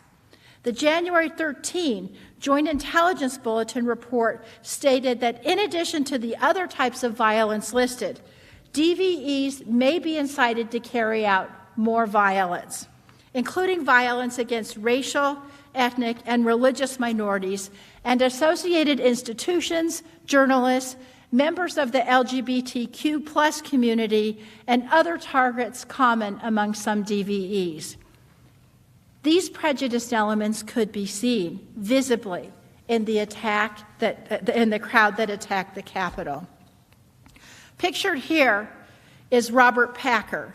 Robert Packer is an avowed white supremacist and Holocaust denier who proudly wore that sweatshirt which states, quote, "Camp Auschwitz." These prejudiced elements could also be heard from the crowds. As you've heard, the insurrectionists that attacked the Capitol on January 6th hurled racial slurs, including at black police officers. One officer described the trauma he experienced when the rioters seized the Capitol. He said, quote, "I'm a black officer. There was a lot of racism that day. I was called racial slurs, and in the moment, I didn't process this as traumatic. I was just trying to survive. I just wanted to get home, to see my daughter again. I couldn't show weakness. I finally reached a safe place, surrounded by officers. I was able to cry, to let it out, to attempt to process it." These extremist groups were emboldened because President Trump told them repeatedly that their insurrectionist activities were the pinnacle of patriotism. Well, let today be the day that we reclaim the definition of patriotism. Impeachment is not to punish, but to prevent. We are not here to punish Donald Trump. We are here to prevent the seeds of hatred that he planted from bearing any more fruit. As my colleagues showed, this was not the first time that President Trump inspired violence, but it must be the last time that he's given a platform to do so. This must be our wake-up call. We must condemn it because the threat is not over. President Trump refused to condemn this type of violence. Instead, over and over again, he's encouraged it. Our response must be different this time. We simply cannot sweep this under the rug. We must take a united stand, all of us, that this is not American. Think back to August 2017, when a young woman was murdered during a white supremacist rally in Charlottesville, West Virginia. Her name was Heather Heyer. Her mother's name is Susan Breaux. Ms. Breaux has been a steadfast advocate for her daughter's memory. In a 2018 interview, she expressed concern that people had rushed too quickly to reconciliation without accountability.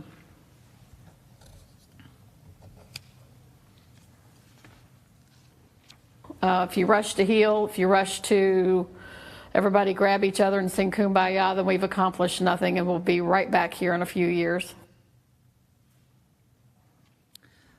We will be right back here in a few years. Those were her words in 2018, 3 years ago.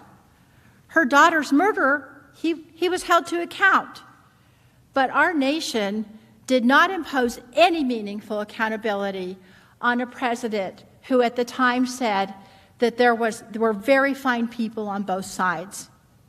And now where are we 3 years later?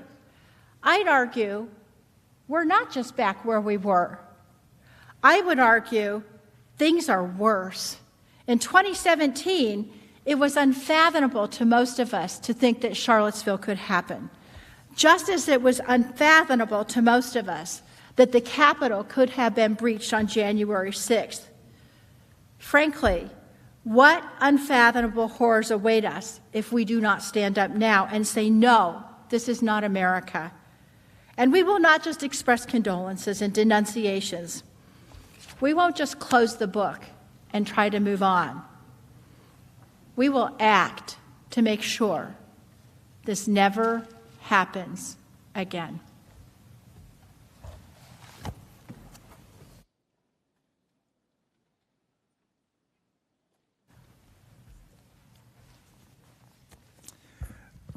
Representatives Cicilline and Liu will now come to show the harm done and the damage done to Congress and our democratic process. Mr. Cicilline.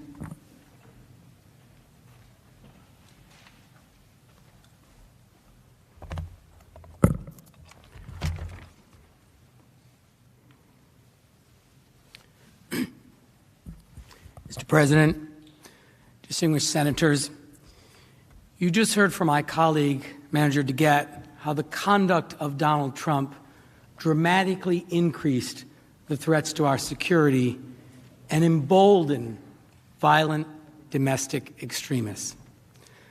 I'd like to now turn to the harm that was caused here, inside these walls, as a result of the conduct on January 6th. The harm to us, to Congress, to those who serve our country, and to the constitutional processes as the Trump mob tried to stop the election certification process. The attack on January 6th was one of the bloodiest intrusions in the Capitol since the British invaded in the War of 1812 and burned it to the ground. And you've heard in painstaking detail that the president's mob posed an immediate and serious threat to the continuity and constitutional succession of the United States government as the first second, and third in line to the presidency, the vice president, the Speaker of the House, the President pro tem, were all together and faced a common threat in the same location. And we've seen the first and the second were purposely targeted by these attackers. These weren't idle threats.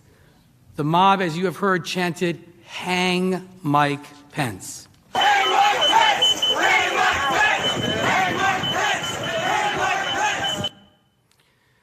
The charging documents show that the rioters said they would have killed Vice President Pence and Speaker Pelosi had they found them. Dawn Bancroft and Diane Santos Smith, two of the rioters charged in the attack, were caught on tape discussing the brutal violence that they hoped to inflict on Speaker Pelosi had she not been rushed out to safety. They said, quote, "We broke into the Capitol. We got inside. We did our part. And we were looking for Nancy to shoot her in the frigging brain, but we didn't find her," end quote. Senators, simply put, this mob was trying to overthrow our government. And they came perilously close to reaching the first three people in line to the presidency. It wasn't just the vice president and the speaker. Rioters were prepared to attack any member of Congress they found. Thomas Edward Caldwell, Donovan Ray Kroll, and Jessica Marie Watkins, three militia members, were also charged for their role in the attack. They discussed trapping us inside the underground tunnels. The indictment quotes social media chatter with Caldwell, quote, "All members are in the tunnel under Capitol. Seal them in. Turn on gas. All legislators are down in the tunnels, 3 floors down. Do like we had to do when I was in the Corps and start tearing out floors. Go from top to bottom," end quote. Never did any of us imagine that we or our colleagues would face mortal peril by a mob riled up by the President of the United States, the leader of the free world. But we did. All because Donald Trump could not accept his election defeat. Trump chose himself above the people, above our institutions, above our democracy, above all of you. You know, we've heard Trump espouse for years now this America First policy. But his true North Star isn't America's well-being. It's not country first like our dear departed colleague John McCain. No, his directive is Trump first, no matter the cost, no matter the threat to our democracy. But each and every one of us in this room must agree on one thing. We can never allow the kind of violent attack that occurred on January 6th to ever happen again in this country. In the immediate aftermath, we heard really disturbing accounts from many members of Congress about what they experienced that day. Here are some of those reactions. Following the attack, Representative Dusty Johnson expressed concerns that we had gotten to the point where so many of us had sown the seeds of anger and division.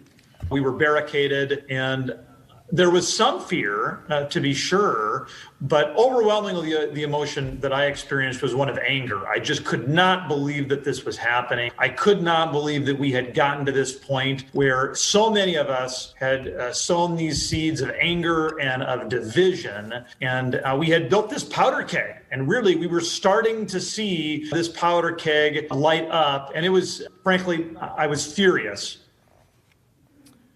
Representative Jason Crow compared the events of this day to his time in Afghanistan as an Army Ranger, something Senator Reid knows something about. What I felt in the Capitol behind us is something that I haven't felt since I was in Afghanistan as an Army Ranger. And to think that as a member of Congress in 2021, in the U.S. Capitol on the House floor, that I was preparing to fight my way out of the People's House against a mob is just beyond troubling. Representative Pat Fallon was humbled by his experience on January 6th and described the events as surreal as they unfolded here in the Capitol. It was something that I just never thought I'd see this in our nation's capital, and particularly in the House chamber. It was surreal when it was unfolding. Well, what was interesting was the bravery and the courage of some of my fellow members. When we got to a point where the mob was banging on the doors, and all that kept them from reaching the chamber itself was the doors and then some furniture that we had moved and some Capitol Police, and they needed to be augmented. And so Tony Gonzalez, a new freshman rep from Texas, and Ronnie Jackson and Troy Nels and Mark Wayne Mullen stepped in, and we broke off furniture. Some of the hand sanitizer stations are on these big giant poles, wooden poles, and we turned them upside down, and we were ready to actually have the street fight in the House chamber. It was unbelievable. Many members that day wondered if they would ever see their families again. As the rioters reached the Capitol and they were outnumbered and trapped inside, they were calling loved ones to say goodbye. Representative Dan Kildee was one of them. Listen to how he described the impact of the riot on him. I was laying on the floor, trying to, protect myself behind this little wall, and we all took our pins off because we're certain that if this mob were to come in, that would not be a good thing for them to quickly, easily be able to identify us as members of Congress. I called my wife, and it wasn't until I heard her voice that I thought, wow, this is like one of those calls you hear about. While most coverage is focused on the extreme danger posed to members and the Capitol Police who were targets of this attack, there were lots of other people in the Capitol working on January 6th as well. From personal aides to floor employees, cleaning staff, food service workers. We can't forget all the people that were in harm's way that day. These employees experienced trauma, some coward hiding in places just feet away from where this rabid crowd had assembled. Many were just kids, 20-somethings, who came here to work because they believed in their country and they believed in working to make it better. Others were dedicated food and service workers, all who work incredibly hard to make sure that we can come here and do our jobs. These workers are the lifeblood of the legislative branch. They deserved better. You've already heard from Speaker Pelosi's staff, the staff that was hiding under the conference table, cowering in the dark, making sure that the attackers couldn't hear them. But I'd like to share with you what some other staffers went through. Listen as two staffers recall what they experienced that day. But then we were seeing on Twitter, on our phones, and then and hearing from some of the police officers on the floor that the building had been breached. Building breached, those were two words I had never heard. That was particularly stressful, being in a room close to where things are happening and not really knowing what was happening, and seeing it come in live and getting texts from people, are you okay? And truthfully, I didn't know what was happening. I heard shots fired, shots fired, shots fired, show me your hands, show me your hands. Then I did not know if they were right outside, if they were lots of people with weapons, if there were one shooter, if they had, I didn't know what it looked like. I just knew that there were shots fired outside of the House chamber. According to reports, one Republican Senate staffer whose office was not far from the floor, quote, took a steel rod and barricaded his door as the rioters banged on his door trying to break in. The New York Times also reported that a senior black staffer who was under lockdown for 6 hours during the insurrection was so disturbed about these events that she quit her job. Another staffer who was on the floor of the House that day described that what happened on January 6th still echoes in his mind. Listen to him describe the moments just before this indelible image. I heard glass break, and I could see the the window panes on the house main door start to pop. And I figured that, obviously I knew they were at the door, and they figured out a way to break the glass. And the last thing I remember before I walked off the floor was several of the police officers had drawn their guns and had their guns trained on the door. Clearly that was, I didn't think there was anything else I could do, and I didn't want to be there for whatever was about to occur. So I got to the top of the stairs. The stairway was pretty packed, and right about that point, I don't know whether it was a police officer or somebody else, said, "They're right behind us, run." For me, the thing that I keep thinking about, and again, there isn't a day that hasn't gone by since January 6th that at some point in the day I haven't kind of gone back and picked at some little thing, but the sound of those window panes popping, I won't forget that sound. I won't forget that sound. How long will the sound of window panes breaking haunt this staffer? And he isn't alone. There are countless people who are still living with the trauma of what happened that day. This includes, by the way, another group of people who were with us in the Capitol on that day, and that's the press. They were in danger, particularly after years of being derided by President Trump as fake news. Kristen Wilson, a reporter for CNN, recently tweeted about her experience. She said, "I have 14 people on my team. We were scattered everywhere. 2 of them were on crutches and couldn't have run if they had to. They had to anyway. 1 was trapped in the House chamber and had to crawl out to hide. 4 of us barricaded ourselves in a room off the Senate chamber. Every bang on the door of them trying to come through, I can still hear in my head." The janitorial and custodial staff of the Capitol, the people who day after day tend to our home away from home, were also traumatized. But we don't talk about them and the harm they suffered often enough. One janitorial worker recounted how he was so scared that he had to hide in a closet during the attack. He said, quote, "I was all by myself.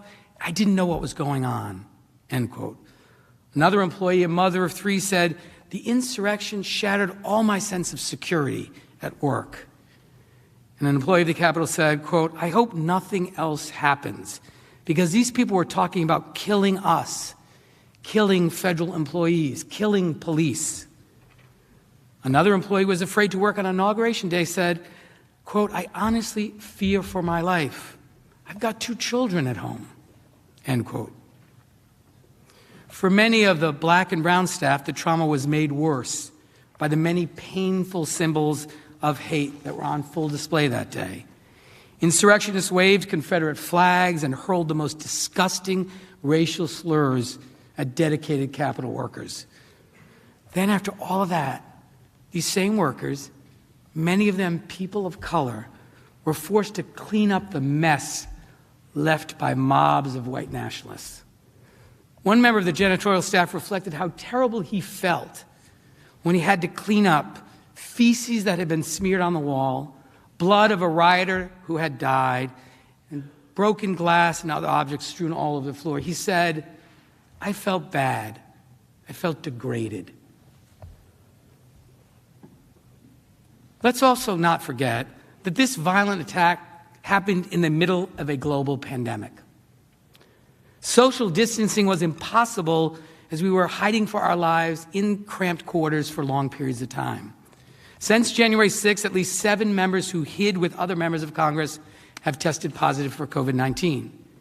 At least 38 Capitol Police officers have either tested positive or been exposed, and nearly 200 National Guard troops who were deployed to our nation's capital to provide all of us protection have tested positive. The Capitol Police and the National Guard came here to keep us safe, to serve, and they put their lives in danger. They deserved better than this. We all did. That brings me to the next harm. Now, all of us in this room made it out alive, but not everyone was so lucky. 3 law enforcement officers tragically lost their lives as a result of the riot on January 6th. These officers, Capitol Police Officer Brian Sicknick, Capitol Police Officer Howard Liebengood, and Metropolitan Police Officer Jeffrey Smith, all honorably served to protect and defend. My colleague, Mr. Swalwell, told you about Officer Sicknick. He was a 42-year-old military veteran who dedicated his entire life to public service.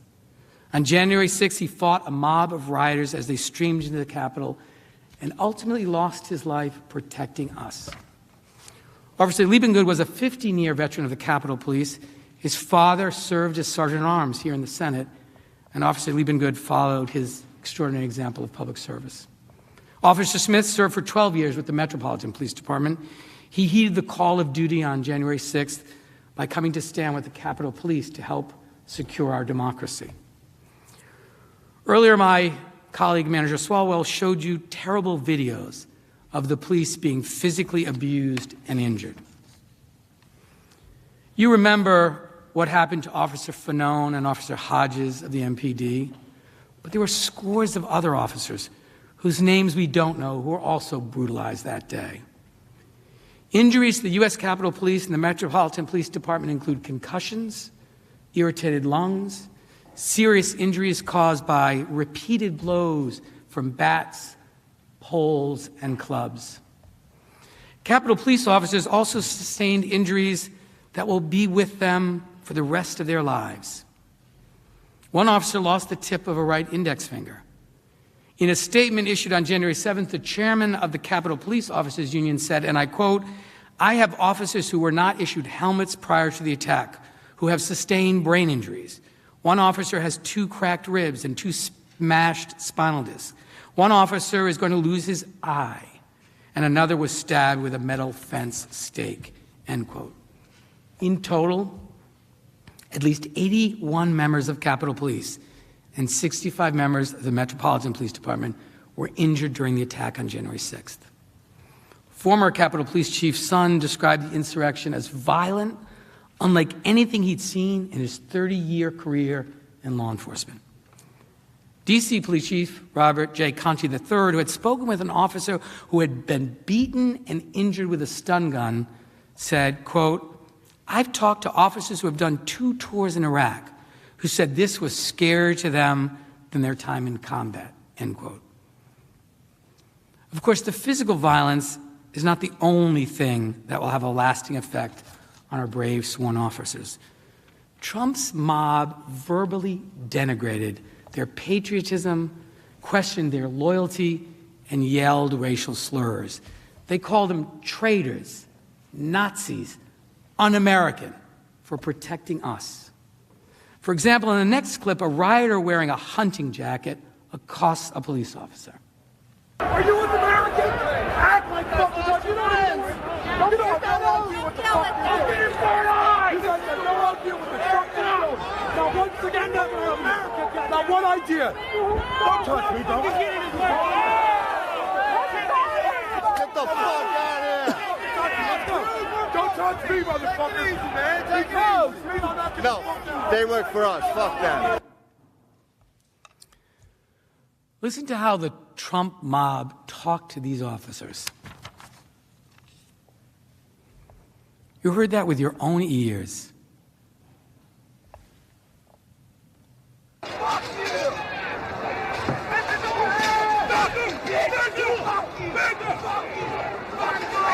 You're a fucking traitor! You come here, motherfucker! What's going on? You're a fucking traitor to your country! Yeah! You're a fucking traitor! Fucking traitor!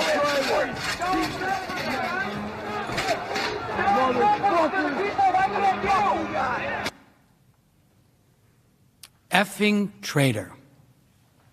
So much for backing the blue. There's a couple more examples.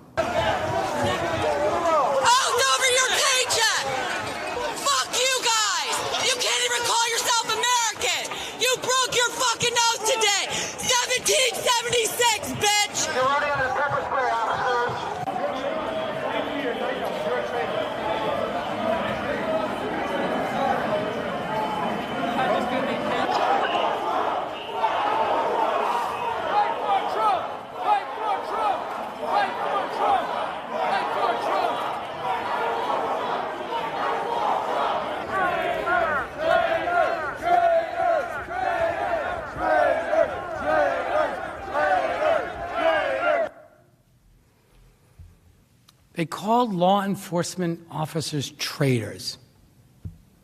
You have to wonder, who are these rioters sworn to? To whom do they believe the police owe their loyalty? To the people? To the Constitution? To our democracy? Or to Donald Trump? Even those who were not outwardly injured, the mental toll has been significant. Several Capitol Police officers have reportedly threatened self-harm in the days following the riot, and in one case, an officer voluntarily turned in her gun because she was afraid of what might happen. Black police officers were also met with racist vitriol. You heard lead manager Raskin reference a black police officer who, weary from racialized violence that he had experienced that day, saying, "Tears just started streaming down my face. I said, what the F, man? Is this America?" Is this America? Lead manager Raskin asked. Is this America? What is your answer to that question? Is this okay? If not, what are we going to do about it? These people matter. These people who risk their lives for us. So I ask you respectfully to consider them, the police officers, the staff of this building, when you cast your vote. These people are in deep pain because they showed up here to serve the American people, to serve their government, to serve all of us. And I ask each of you, when you cast your vote, to remember them and honor them and act in service of them as they deserve. I also want to recognize that 4 individuals, 4 insurrectionists, who also lost their lives during the attack. These people were led here by the words and actions of an individual who made them believe that they were patriots. The loss of human life is, of course, the most consequential. But that was not the only damage wrought that day. The Trump mob also damaged this building. They defiled some of the most sacred places, the Statuary Hall, the Rotunda, where some of America's greatest champions, presidents, Supreme Court justices, civil rights heroes, and other defenders are honored after their death. Trump's violent mob had little respect for this place. This video shows the wreckage left in the Senate parliamentarian's office by the insurrectionists.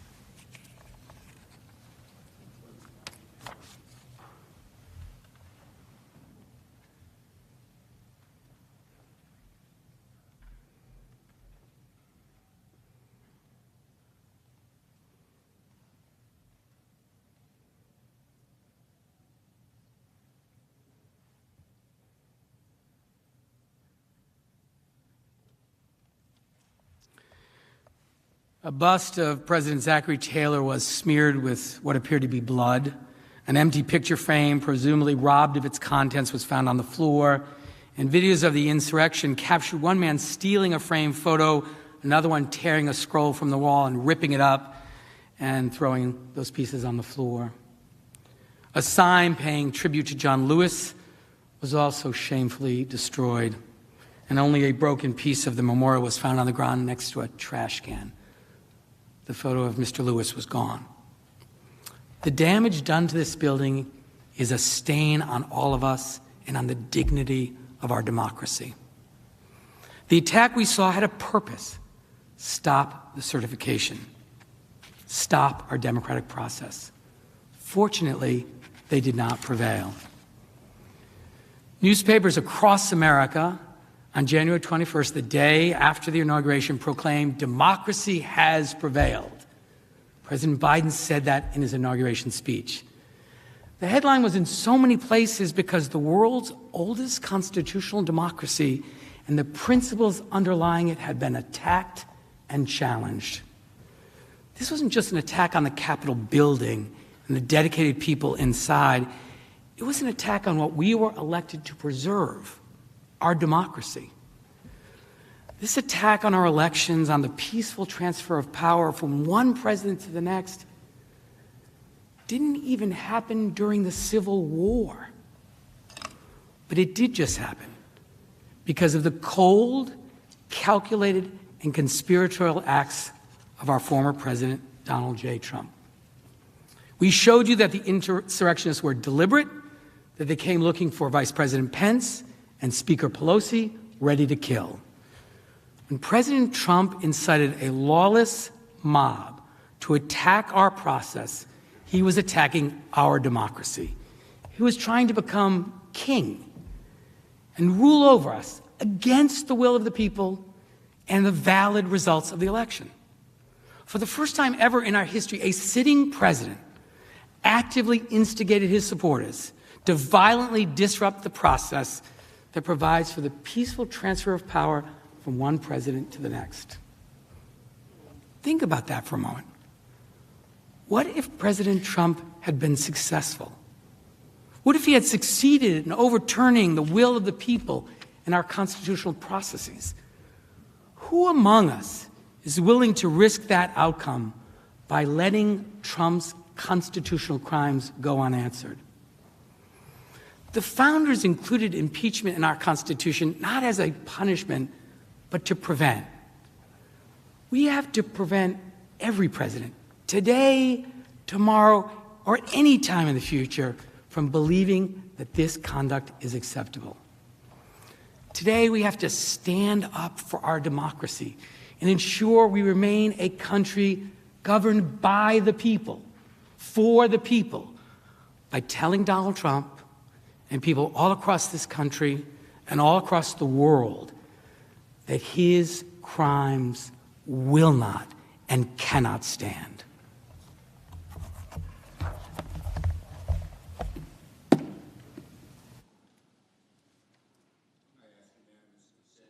The House stand in recess for 15 minutes. The Senate will stand in recess. I ask unanimous consent. The House stand in recess for 15 minutes. Without objection, the Senate will stand in recess.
The Senate will come to order.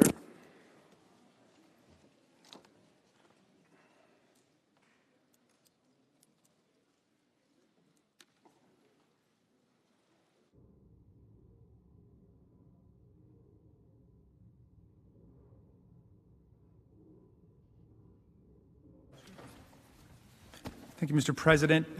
Mr. Castro will now return to address the harm visited upon America's national security by these events and the damage to our international reputation.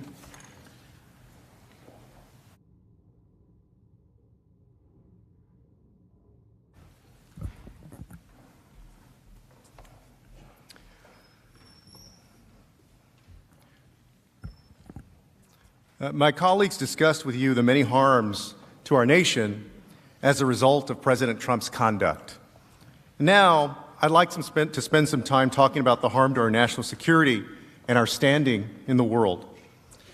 On January 6th, when President Trump incited a mob to march to the Capitol, he led them to a building that houses some of our nation's most sensitive information. And consider who was part of that mob. Some of the individuals were on the FBI watch list. The past behavior of some individuals led here by President Trump so alarmed investigators that their names had been added to the National Terrorist Screening Database. And at least one of the insurrectionists may have intended to steal information and give it to a foreign adversary. According to charging documents, Riley Williams allegedly helped steal a laptop from Speaker Pelosi's office to, quote, send the computer device to a friend in Russia, who then planned to sell the device to SVR, Russia's Foreign Intelligence Service. While we can't be certain if or how many foreign spies infiltrated the crowd, or at least coordinated with those who did, we can be sure that any enemy who wanted access to our secrets would have wanted to be part of that mob inside these halls.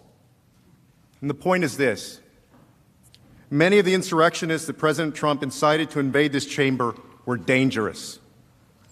People on the FBI watch list, violent extremists, white supremacists. And these insurrectionists, incited by President Trump, threatened our national security. Stealing laptops again from Speaker Pelosi's office, taking documents from Leader McConnell's desk, snapping photographs, as you saw in the videos earlier, in sensitive areas, ransacking your offices, rifling through your desks. The President of the United States, the Commander-in-Chief, knew the risk of anyone breaching the Capitol. He swore an oath to preserve, protect, and defend this country. And yet, he incited them here to break into the Capitol. Senators, as you all know, we have spent trillions of dollars building the strongest military in the world and billions of dollars on the most sophisticated weaponry on the planet to prevent the kind of attack that occurred at this Capitol on January 6th. And here's what the insurrectionists incited by President Trump did. Hey, let's take a seat, people! Let's take a seat! Nancy Pelosi. Let's vote on some shit! Oh my God, we did the shit. We took this shit. I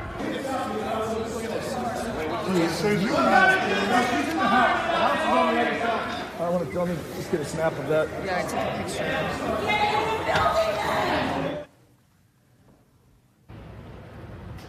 In many ways, this room is sacred, and so are the traditions that it represents. They've been carried on for centuries. Congress has declared war 11 times on this floor, including entering World War II. And Congress passed the Civil Rights Act and expanded the right to vote to ensure that no matter your race or your gender, you have a voice in our nation. And this floor is where history has been made. And now, our intelligence agencies and law enforcement agencies have the burden to figure out exactly what was stolen, taken, ransacked, and compromised. As acting U.S. Attorney Michael Sherwin explained, quote, materials were stolen, and we have to identify what was done, mitigate that, and it could have potential national security equities. These investigations are necessary now because of the actions of President Trump. And it wasn't just the people that he led here the intelligence agencies have to look into. It's also what they took and what they gathered. And it was the very fact that this building, with so much sensitive information and some classified information, that this Capitol was breached. And think about it. Every foreign adversary considering attacking this building got to watch a dress rehearsal, and they saw that this Capitol could be overtaken. As Elizabeth Newman, a former Trump administration official, stated, quote, "You have terrorists who would love to destroy the Capitol. They just saw how easy it was to penetrate. We just exposed a huge vulnerability." And it's not just the Capitol. This attack has implications for all government buildings. And Senator Rubio made this point well.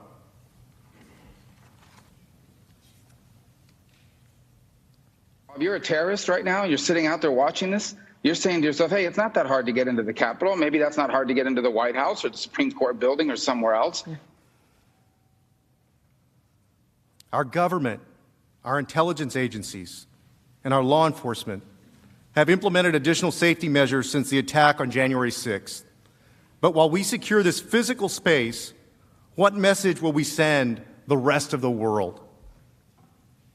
We already know that the message our adversaries took from January 6th. This is how some of them responded after the attack. Quote, "For America's adversaries, there was no greater proof of the fallibility of Western democracy than the sight of the U.S. Capitol shrouded in smoke and besieged by a mob whipped up by their unwillingly outgoing president." And to make matters worse, our adversaries are even using the events of January 6th not only to denigrate America, but to justify their own anti-democratic behavior, calling America hypocritical. Here's what the Chinese government is saying. The spokesperson for China's Ministry of Foreign Affairs said the Capitol riot should spark, quote, "deep reflection among U.S. lawmakers regarding how they discuss the pro-democracy movement in Hong Kong, suggesting that the U.S. is hypocritical in denouncing Beijing's crackdown in the city while it struggles with its own unrest at home." In the Global Times, an outlet affiliated with the Chinese Communist Party, even tweeted a series of side-by-side photos of two events, the siege of the U.S. Capitol and a July 2019 incident in which pro-democracy protesters in Hong Kong broke into the city's Legislative Council building. Think about that.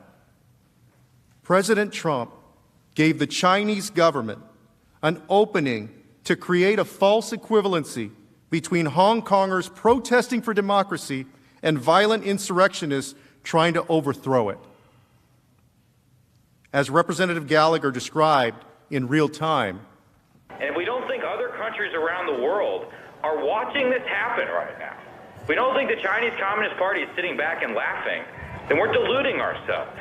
So call it off, Mr. President. We need you to call this off.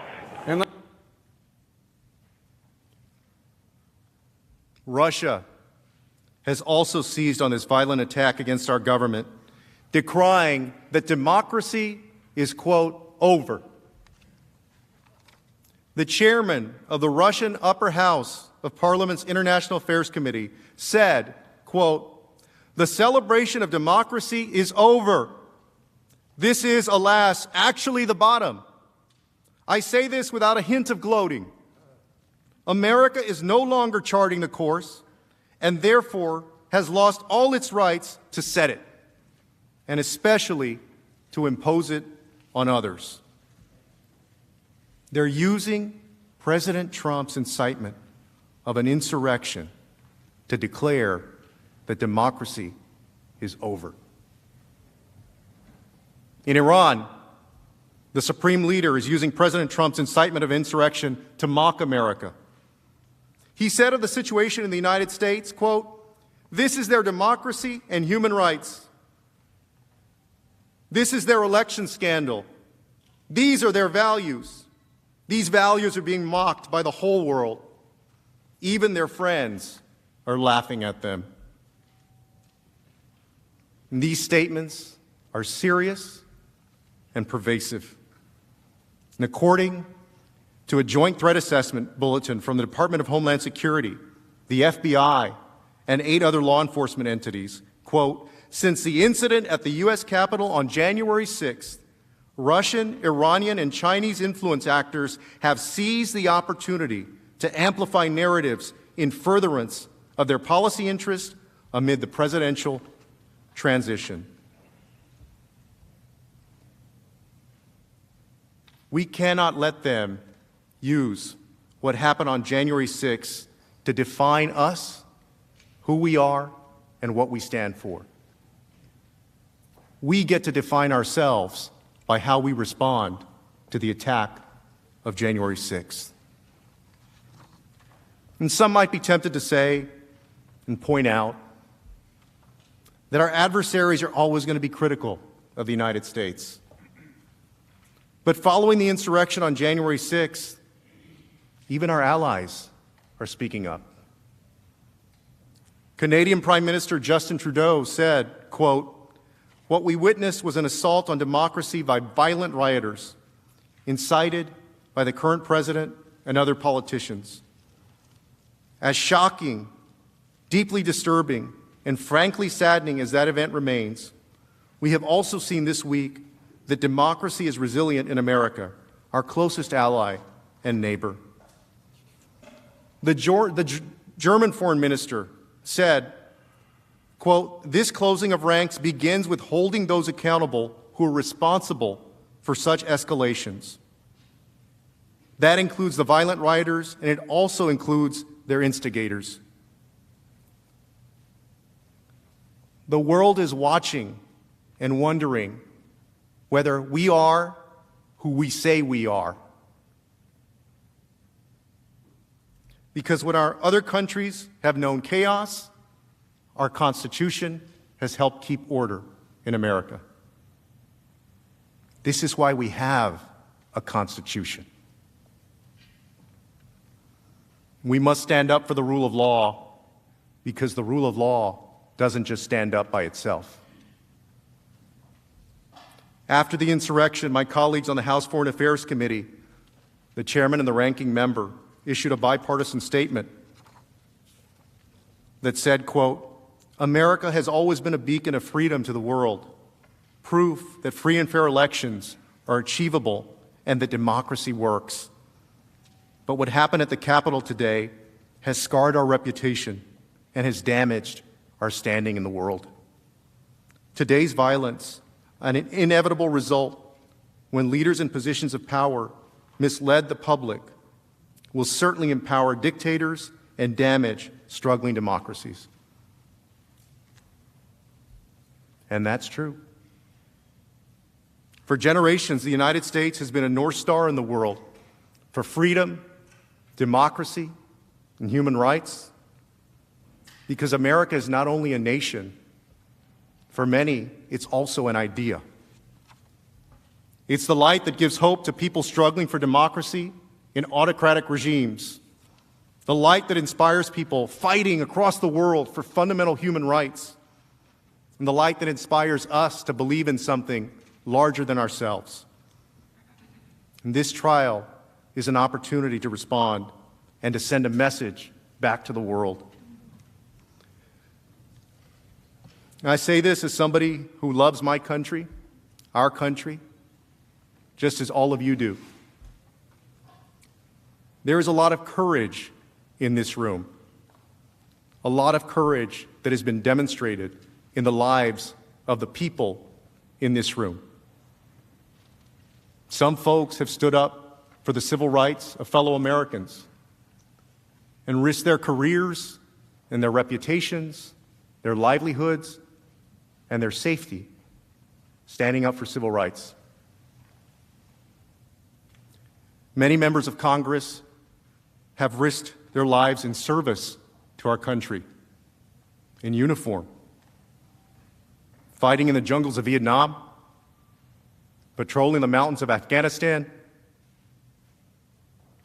You served our country because you were willing to sacrifice to defend our nation as we know it and as the world knows it. And although most of you have traded in your uniform for public service, your country needs you one more time.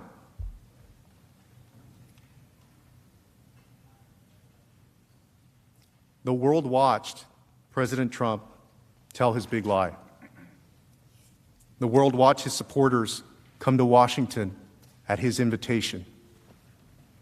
And the world watched as he told his supporters to march here to the Capitol.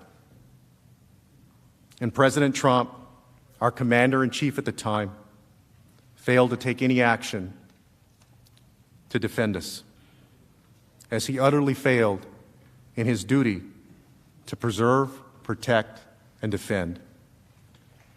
And now, the world is watching us, wondering whether our constitutional republic is going to respond the way it should, the way it's supposed to, whether the rule of law will prevail over mob rule.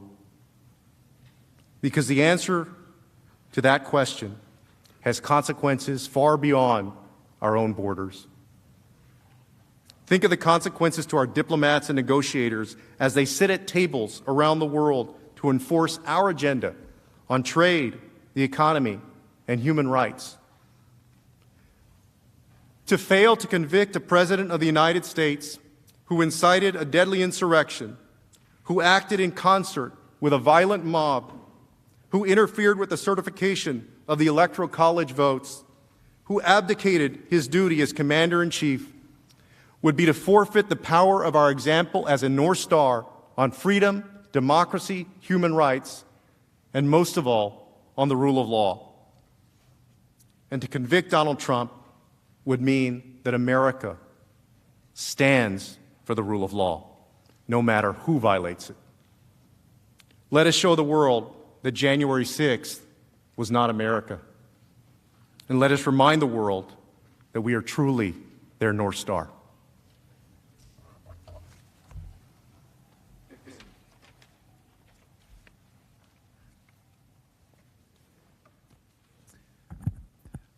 Representative Neguse and I will now address the First Amendment argument that's being offered by President Trump's lawyers to try to excuse his incitement to this insurrection, and Mr. Neguse will begin.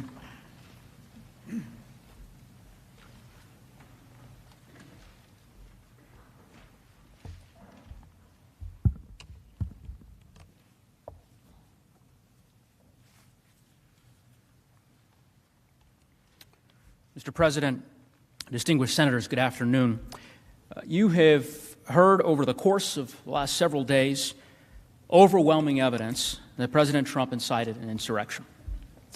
But as lead manager Raskin mentioned, as we prepare to close, we'd be remiss if we didn't just briefly address the principal defense that the president will offer to excuse his conduct, and that is this notion that he can't be held accountable for what happened on January 6th because his actions are somehow protected by the First Amendment. Now, let's stop a moment and try to really understand the argument that they are making.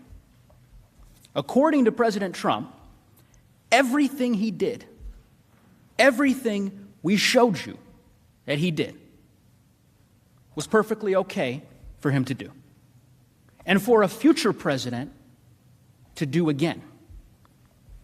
And the Constitution, apparently, in their view, forbids you from doing anything to stop it.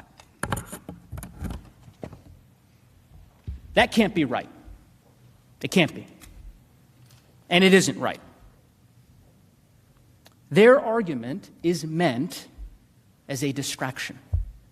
They are concerned not with the facts that actually occurred, the facts that we've proven, but with an alternative set of facts, where President Trump did nothing but deliver a controversial speech at a rally. Of course, that's not what we've charged in the article of impeachment, and it's not what happened. You will hear from my colleague, lead manager Raskin, the many myriad reasons why this argument that they make is wrong on the law, completely. Not just around the edges. They make major, fundamental mistakes of constitutional law, the kind that lead manager Raskin tells me wouldn't cut it in his first year law course, which of course he certainly would know since he has taught this subject for decades. And that explains why so many lawyers who've dedicated their lives to protecting free speech, including many of the nation's most prominent conservative free speech lawyers, have described President Trump's First Amendment claims as, quote, legally frivolous. There's another quote from a recent letter from prominent free speech lawyers that, quote, the First Amendment is no bar to the Senate convicting former President Trump and disqualifying him from holding future office. Their argument is wrong on the facts, wrong on the law, and would flip the Constitution upside down. Let's start with the facts, because as you'll see, his free speech claim depends on an account of what he did, of why we're here, that has no basis in the evidence. To hear his lawyers tell it, he was just some guy at a rally expressing unpopular opinions. They would have you believe that this whole impeachment is because he said things that one may disagree with. Really? And make no mistake, they will do anything to avoid talking about the facts of this case. That I can assure you. Instead, we expect they will talk about a lot of other speeches, including some given by Democratic officials, and they will insist with indignation that the First Amendment protects all of this as though it were exactly the same. We trust you to know the difference because you've seen the evidence that we've seen. You've seen, as we've proven over the last 3 days, that his arguments completely misdescribe the reality of what happened on January 6th. They leave out everything that matters about why we're here and what he did. Because President Trump wasn't just some guy with political opinions who showed up at a rally on January 6th and delivered controversial remarks. He was the President of the United States. And he had spent months, using the unique power of that office, of his bully pulpit, to spread that big lie that the election had been stolen, to convince his followers to stop the steal, to assemble them just blocks away from here on January 6th, at the very moment that we were meeting to count the electoral college votes, where he knew, where it had been widely reported that they were primed and eager and ready for violence at his signal. And then, standing in the middle of that explosive situation, in that powder keg that he had created over the course of months, before a crowd filled with people that were poised for violence, at his signal, he struck a match. And he aimed it straight at this building, at us. You've seen all that evidence. There's no denying it. That's why the House impeached him. That's why he's on trial. No president, no matter their politics or the politics of their followers, conservative, liberal, or anything else, no president can do what President Trump did. Because this isn't about politics. It's about his refusal to accept the outcome of the election and his decision to incite an insurrection. And there's no serious argument that the First Amendment protects that. And it would be extraordinarily dangerous for the United States Senate to conclude otherwise. To tell future presidents that they can do exactly what President Trump did and get away with it. To set the precedent that this is an acceptable, now a constitutionally protected way to respond to losing an election. And you'll notice something, certainly something Lead Manager Raskin and I noticed, which is that by all accounts, it doesn't appear that President Trump's lawyers disagree. I mean, they don't insist that if the facts we've charged, the facts that we have proven, the facts supported by overwhelming evidence are true, as of course you now know they are, that there's nothing you can do. They're not arguing that it's okay for a person to incite a mob to violence. At least I don't think they're arguing that. Instead, what they are doing is offering a radically different version of what happened that day, totally inconsistent with the evidence. And then they insist that if that fictional version of events, if that alternate reality were true, well then he may be protected by the First Amendment. That's their argument. But you are here to adjudicate real evidence, real facts, not hypothetical ones. And for that reason alone, you should reject their argument, because it has been advanced to defend a situation that bears no resemblance to the actual facts of this case.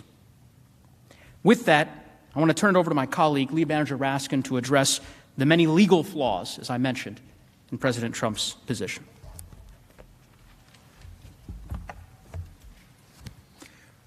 So Mr. Neguse just explained why President Trump's last-ditch First Amendment arguments got nothing to do with the actual facts of the case. He's been impeached for inciting violent insurrection against the government. Incitement to violent insurrection is not protected by free speech. There is no First Amendment defense to impeachment for high crimes and misdemeanors. The idea itself is absurd. And the whole First Amendment smokescreen is a completely irrelevant distraction from the standard of high crimes and misdemeanors governing a president who has violated his oath of office. Yet, President Trump, we know, has a good way of treating up as down and wrong as right. He tried to pull off the biggest election fraud in American history by overturning the results of the 2020 election, even as he insisted that his own fraud was in fact an effort to stop the steal, to stop a fraud, a vast conspiracy that he blamed on local and state officials of both political parties, the media, election officials, the judiciary, federal, state, members of Congress, many others. Anybody who wouldn't go along with him was part of the conspiracy. He violated his own oath of office by inciting mob violence to prevent Congress from counting the Electoral College votes as we're assigned to do by the 12th Amendment and the Electoral Count Act, even as he attacked Vice President Pence at a rally for violating his oath of office and going along with an egregious assault on democracy. Now he argues that the Congress is violating his free speech rights when it was Donald Trump who incited an insurrectionist attack against us that halted speech and debate on the floor of the House and the Senate during the peaceful transfer of power, and that imperiled the very constitutional order that protects freedom of speech in the first place, along with all of our other fundamental rights. As a matter of law, It's a matter of logic. President Trump's brazen attempt to invoke the First Amendment now won't hold up in any way. The basic flaw, of course, is that it completely ignores the fact that he was President of the United States, a public official. He swears an oath as president that nobody else swears. In exchange, he's given greater powers than anybody else in the entire country, maybe on earth. He or she promises to preserve, protect, and defend the Constitution of the United States and our government institutions and our people. And as we all know, the power we entrust to people in public office, in government office, especially our presidents, comes with special obligations to uphold the laws and the integrity of our republic. And we all swear that oath. Now, what if a president publicly, say a president publicly and on a daily basis advocated replacing the Constitution with a totalitarian form of government and urged states to secede from the Union and swore an oath of loyalty to a foreign leader or foreign government? Well, as a private citizen, you couldn't do anything about people using those words to advocate totalitarianism, to advocate secession from the Union, to swear an oath of personal loyalty to a foreign leader or a foreign government or country. You couldn't. That's totally protected. If you tried to prosecute somebody for that, as a prosecutor, you would lose. But it is simply inconceivable, unthinkable, that a president could do any of these things. Get up and swear an oath to foreign governments or leaders, advocate totalitarianism, advocate secession, and not be impeached for it. It's just unthinkable that that could happen. Would that violate their First Amendment rights? The opposite view pressed here by President Trump's counsel would leave the nation powerless to respond to a president who uses the unmatched power, privilege, and prestige of his or her office, the famous bully pulpit, in ways that risk the ruin of the republic, all for his or her own ambition and corruption and lust for power. Everyone should be clear. There's nothing remotely exotic about what we're saying. It should be common sense to everybody. Common sense about this understanding of the First Amendment as it applies to public servants, cops, firefighters, teachers, everybody across the land. My daughter, who I mentioned earlier in the trial, she's a teacher in a public school. And courts have said teachers teach, but if they go off script and they start advocating totalitarianism, treason, or what have you, they're not living up to the duties of their office as teacher, they can be fired. Everybody knows that. And it happens all the time, by the way, including to cops and firefighters and people on the front lines. It happens all the time. In fact, it happened countless times to people fired by President Trump for their statements or ideas about things, including on election fraud, not long ago. There were people in the government who lost their jobs because the president didn't like what they said or what they wrote. Now, as I mentioned yesterday, and I can't help but repeat it, Justice Scalia got it exactly right on this. He wrote on these cases about how the First Amendment affects people who take on a public office, who take on public employment. And he summed it up like this. He said, you can't ride with the cops, but root for the robbers. You can't ride with the cops, but root for the robbers. That's what Justice Scalia said. And when it comes to the peaceful transfer of power, to the rule of law, to respecting election outcomes, our president, whoever he or she is, must choose the side of the Constitution. Must. And not the side of the insurrection or the coup or anybody who's coming against us. And if he or she chooses the wrong side, I'm sorry. There's nothing in the First Amendment or anywhere else in the Constitution that can excuse your betrayal of your oath of office. It's not a free speech question. But there's more. Let's play make-believe and pretend that President Trump were just a run-of-the-mill private citizen, as my colleague Mr. Nagu said, just another guy at the rally who's just expressing a deeply unpopular opinion because we shouldn't overlook the fact that while there were thousands of people in that violent mob, they represent a tiny, tiny, tiny part of less than 1% of the population, and the vast majority of the American people reject the kind of seditious mob violence that we saw on January 6th. But let's say that he were just another guy in the crowd that day. It is a bedrock principle that nobody can incite a riot. First Amendment doesn't protect it. Key case, Brandenburg versus Ohio. There's no First Amendment protection for speech directed to inciting or producing imminent lawless action and likely to produce such action. And for all the reasons you've heard, based on the voluminous, comprehensive, totally unrefuted, and we think irrefutable, but we're eager to hear our colleagues, based on all the evidence you've heard, and for all the reasons you've heard, that definition of proscribable speech fits President Trump's conduct perfectly. This is a classic case of incitement. And you don't have to take my word for it. The 144 free speech lawyers Mr. Neguse mentioned, who include many of the nation's most dedicated, most uncompromising free speech advocates, unlike Mr. Trump, of course, but these people agree that there is a powerful case for conviction under the Brandenburg standard, even if the President of the United States were just to be treated like some guy in the crowd. And they add, the First Amendment is no defense to the article of impeachment leveled against the former president. And I mention the Brandenburg standard not because it applies here. Of course it doesn't, since this is an impeachment. It's not a criminal trial. And there's no risk of jail time. Let's be clear about that. The president doesn't go to jail for 1 week, 1 day, 1 hour, or 1 minute based on impeachment and conviction and disqualification from further office.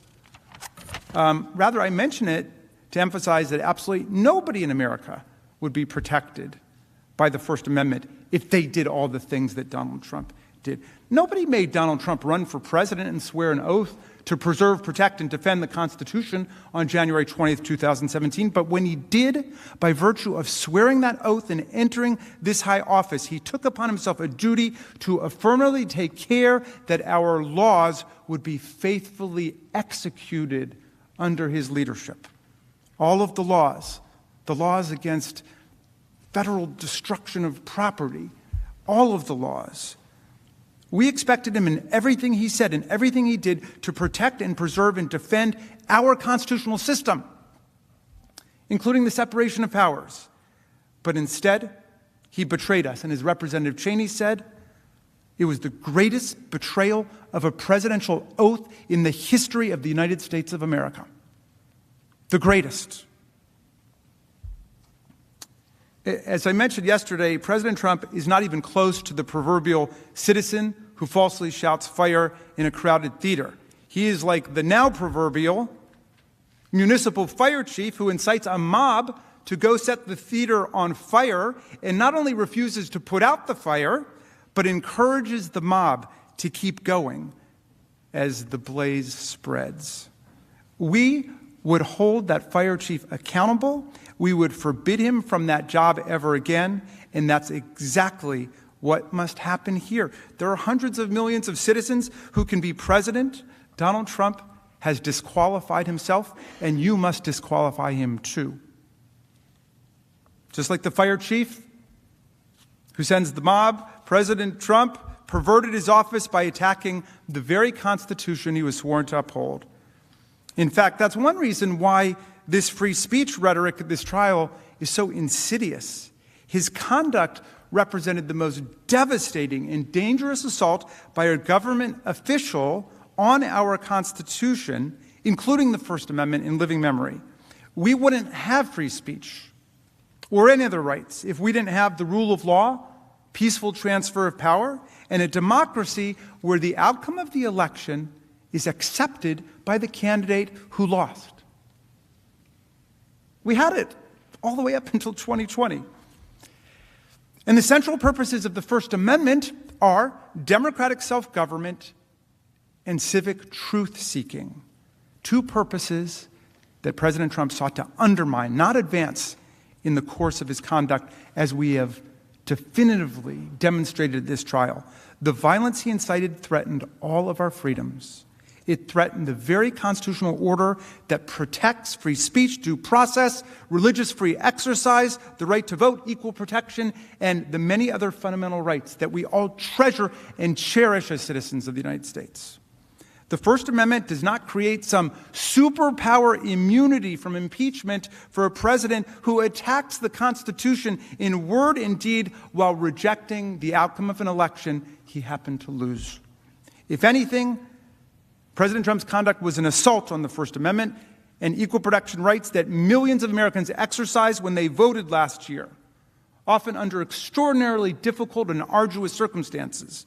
Remember, the First Amendment protects the right of the people to speak about the great issues of our day, to debate during elections, and then to participate in politics by selecting the people who will be our leaders. And remember, in American democracy, those of us who aspire and attain to public office are nothing but the servants of the people.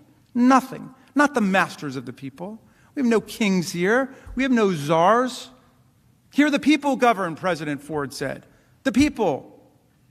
Most important words of the Constitution are the first three, we the people. But all this means little if a president who dislikes the election results can incite violence to try to replace and usurp the will of the people as expressed in the states, ignore the judicial branch of government, and then run over the legislative branch of government with a mob. President Trump's high crimes and misdemeanors sought to nullify the political rights and sovereignty of the American people. Our right as a people to deliberate, to form opinions, to persuade each other, to vote, and then to decide who our president will be. The sovereignty of the people. That's an attack on the First Amendment, I would say. In addition, President Trump's actions were a direct attack on our own freedom of speech here in the Capitol. Members of Congress are sent here to speak for their constituents. That's why we have our own little mini free speech clause, the speech and debate clause. That's literally our job. We come here and represent the views of our people. The attack that President Trump incited forced members of Congress to stop speaking and to literally flee for our lives and the lives of our staffs and our families. The man whose statements and actions halted speech in Congress, speech related to the peaceful transfer of power, has no right to claim that free speech principles prevent this body from exercising its constitutional powers to hold him accountable for his offense against us. You know, Voltaire said famously, and our founders knew it, I may disagree with everything you say, but I will defend with my life your right to say it. President Trump says, because I disagree with everything you say, I will overturn your popular election and incite insurrection against the government. And we might take a moment to consider another Voltaire insight, which a high school teacher of mine told me when a student asked, when was the beginning of the Enlightenment? And she said, I think it was when Voltaire said, anyone who can make you believe absurdities can make you commit atrocities. There's no merit whatsoever to any of the free speech rhetoric, the empty free speech rhetoric you may hear from President Trump's lawyers. He attacked the First Amendment. He attacked the Constitution. He betrayed his oath of office. Presidents don't have any right to do that. It's forbidden, so that our republic may survive. The people are far more important than that. The precedent he asked you to create, which would allow any future president to do precisely what he did, is self-evidently dangerous. And so there can be no doubt, none at all, the president lacks any First Amendment excuse or defense or immunity. He incited a violent insurrection against our government. He must be convicted.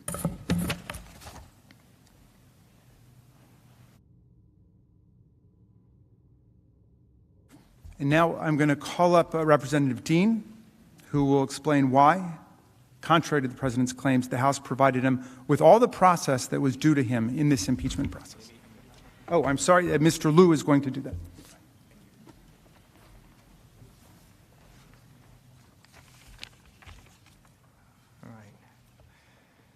Thank you for your time and your attention. We all heard President Trump's attorneys on Tuesday, and as part of President Trump's efforts to avoid talking about his own conduct, to avoid talking about anything related to his constitutional crime, we expect that President Trump will raise process objections. His due process claims are without merit. Under the Constitution, the House has, quote, the sole power of impeachment. That provision confirms that the House functions as a grand jury or a prosecutor. The House decides whether to bring charges. Now, in other impeachment cases, the House has provided certain deliberative and procedural privileges to the person being impeached, but those are exactly that, privileges. They are discretionary. The House has the power to decide its own rules, how it wants to pass the article of impeachment. And in this case, the House debated the article of impeachment and passed it on a bipartisan vote. I'm a former prosecutor. I just want to add that I've had the opportunity to decide whether to bring charges. And when you see a crime committed in plain view, prosecutors don't have to spend months investigating before they bring charges. I note that in this case, in fact, hundreds of people have been arrested and charged by prosecutors for the violence on January 6th. There was no reason for the House to wait to impeach the man at the very top that incited the violence. I'd also like to emphasize that the House had good reason to move quickly. This was an exigent circumstance. This was not a case where there was hidden conduct or some conspiracy that required months and maybe years of investigation. This case does not raise very complicated legal issues. The gravity of the president's conduct demanded the clearest of responses from the legislature, particularly given that the president was still in office at the time the House approved this article, and rumors of further violence echoed around the country. They still do. There must be absolutely no doubt that Congress will act decisively against a president that incites violence against us. That is why the House moved quickly here. And President Trump, who created that emergency, cannot be heard to complain that the House impeached him too quickly for the emergency he caused. Another point on the due process question. Earlier in this trial, President Trump's attorneys suggested that the House somehow deliberately delayed the transmission of this article of impeachment. That is simply not accurate. When the House adopted this article of impeachment on a bipartisan vote, we were ready to begin trial. But the Senate was not in session at the time. And when we inquired as to our options, Senate officials told us clearly and in no uncertain terms that if the clerk of the House attempted to deliver the article of impeachment to the Secretary of the Senate before the Senate reconvened, that the clerk of the House would have been turned back at the door. That's why the trial did not begin then. It's another reason why the president's objections of due process are meritless. And finally, let me just conclude that you all are going to see and have seen a full presentation of evidence by the House, and you're going to hear a full presentation by the president's attorneys. You're going to be able to ask questions. The Senate has the sole power to try all impeachments. President Trump is receiving any and all process that he is due right here in this chamber.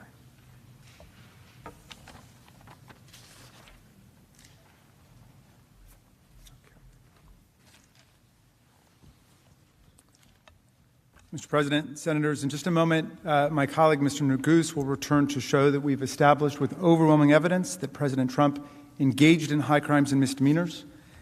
Before Mr. Neguse comes up, though, I'd like to emphasize what should be an uncontroversial point, but is really key to understand. If we have proven to you the conduct that we've alleged in this article, then President Trump has indeed committed a high crime and misdemeanor under the Constitution. Incitement of insurrection under these circumstances is undoubtedly, in the words of George Mason from the Constitutional Convention, a great and dangerous offense against the Republic. Indeed, it is hard to think of a greater or more dangerous offense against the Republic than this one. So, to be very precise about this, I hope we all can agree today that if a president does incite a violent insurrection against the government, he can be impeached for it. I hope we all can agree that that is a constitutional crime. Another key point. While President Trump's lawyers may be arguing otherwise, the question here is not whether President Trump committed a crime under the federal code or D.C. law or the law of any state. Impeachment does not result in criminal penalties, as we keep emphasizing. No one spends a day in jail. There are not even criminal or civil fines. Centuries of history, not to mention the constitutional text, structure, and original intent and understanding, all confirm the teaching of James Wilson, another framer who wrote that impeachments and offenses come not within the sphere of ordinary jurisprudence. Simply put, impeachment was created for a purpose separate and distinct from criminal punishment. It was created to prevent and deter elected officials who swear an oath to represent America, but then commit dangerous offenses against our republic. That's a constitutional crime. And senators, what greater offense could one commit than to incite a violent insurrection at our seat of government during the peaceful transfer of power?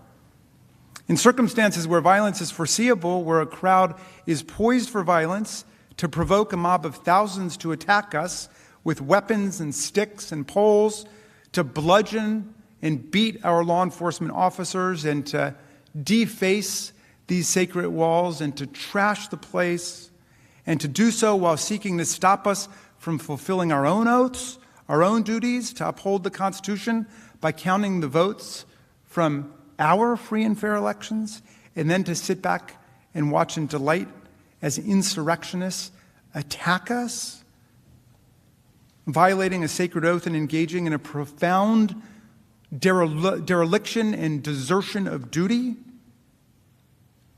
How can we assure that our Commander-in-Chief will protect, preserve, and defend us and our Constitution if we don't hold a president accountable in a circumstance like this?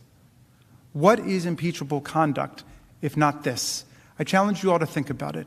If you think this is not impeachable, what is? What would be? If President Trump's lawyers endorse his breathtaking assertion that his conduct in inciting these events was totally appropriate, and the Senate acquits Donald Trump, then any president could incite and provoke insurrectionary violence against us again. If you don't find this a high crime and misdemeanor today, you have set a new terrible standard for presidential misconduct in the United States of America. The only real question here is the factual one. Did we prove that Donald Trump, while President of the United States, incited a violent insurrection against the government? Incitement, of course, is an inherently fact-based and fact-intensive judgment, which is why we commend you all for your scrupulous attention to everything that took place. But we believe that we have shown you overwhelming evidence in this case that would convince anyone using their common sense that this was indeed incitement, meaning that Donald Trump's conduct encouraged violence, the violence was foreseeable, and he acted willfully in the actions that encouraged violence. Mr. Neguse will take you through that evidence again. Not the whole thing. We're almost done. We're almost done. But we don't want it to be said, they never proved this or they never proved that. Because my magnificent team of managers has stayed up night after night after night through weeks to compile all of the factual evidence, and we have put it before you. And we have put it before all of you in this public trial because we love our country that much. Mr. Neguse will show you that we've proven our case and that President Trump committed this impeachable offense that we impeached him for on January 13th, and that you should convict him. And when he's finished, I will return and explain why it's dangerous for us to ignore this and why you must convict, and then we will rest. Mr. Neguse.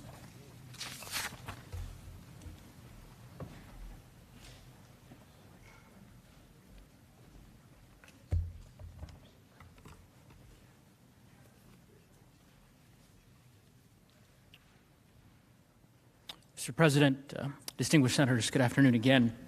As my colleague, Lead Manager Raskin, mentioned, I know it's been a long few days, and I want to say thank you, that we're very grateful for your patience, for your attention, and the attention that you have paid to every one of our managers as they have presented our case. As Lead Manager Raskin mentioned, I hope, I trust that we could all agree that if a president incites a violent insurrection against our government, that's impeachable conduct. So what I'd like to do as we close our case is just walk you through why our evidence overwhelmingly establishes that President Trump committed that offense. Now, as you consider that question of whether the president incited an insurrection, there are three questions that reasonably come to mind. Was violence foreseeable? Did he encourage violence? And did he act willfully? And I'm going to show you why the answer to every one of those questions has to be yes. First, let's start with foreseeability. Was it foreseeable that the violence would erupt on January 6th if President Trump lit a spark? Was it predictable that the crowd at the Save America rally was poised on a hair trigger for violence, that they would fight, literally, if provoked to do so? Of course it was. When President Trump stood up to that podium on January 6th, he knew that many in that crowd were inflamed, were armed, were ready for violence. It was an explosive situation, and he knew it. We've shown you the evidence on this point. You've seen it. The images, the videos, the articles, and the pattern, which show that the violence on that terrible day was entirely foreseeable. We've showed you how this all began with the big lie, the claim that the election was rigged and that President Trump and his supporters were the victims of a massive fraud, a massive conspiracy to rip away their votes.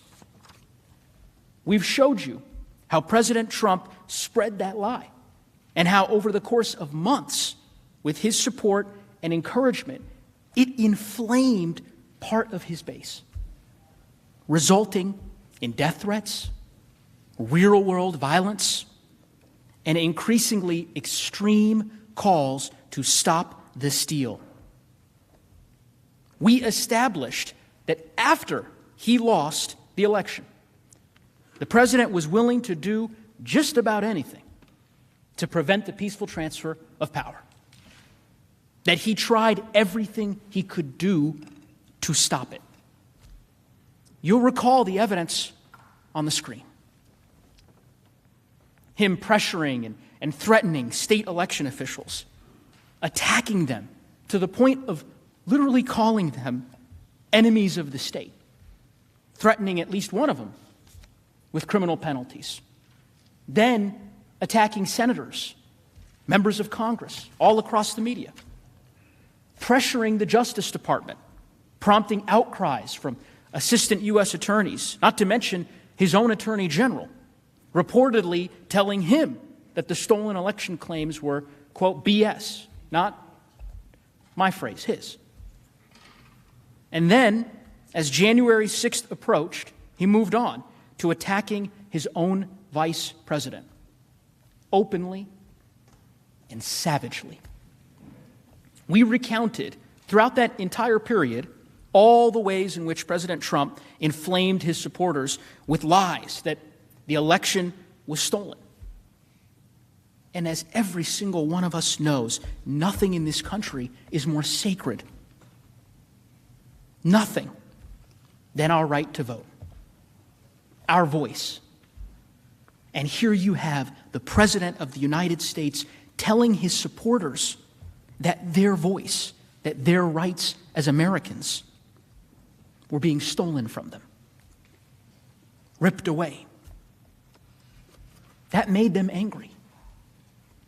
Angry enough to stop the steal, to fight like hell to stop the steal.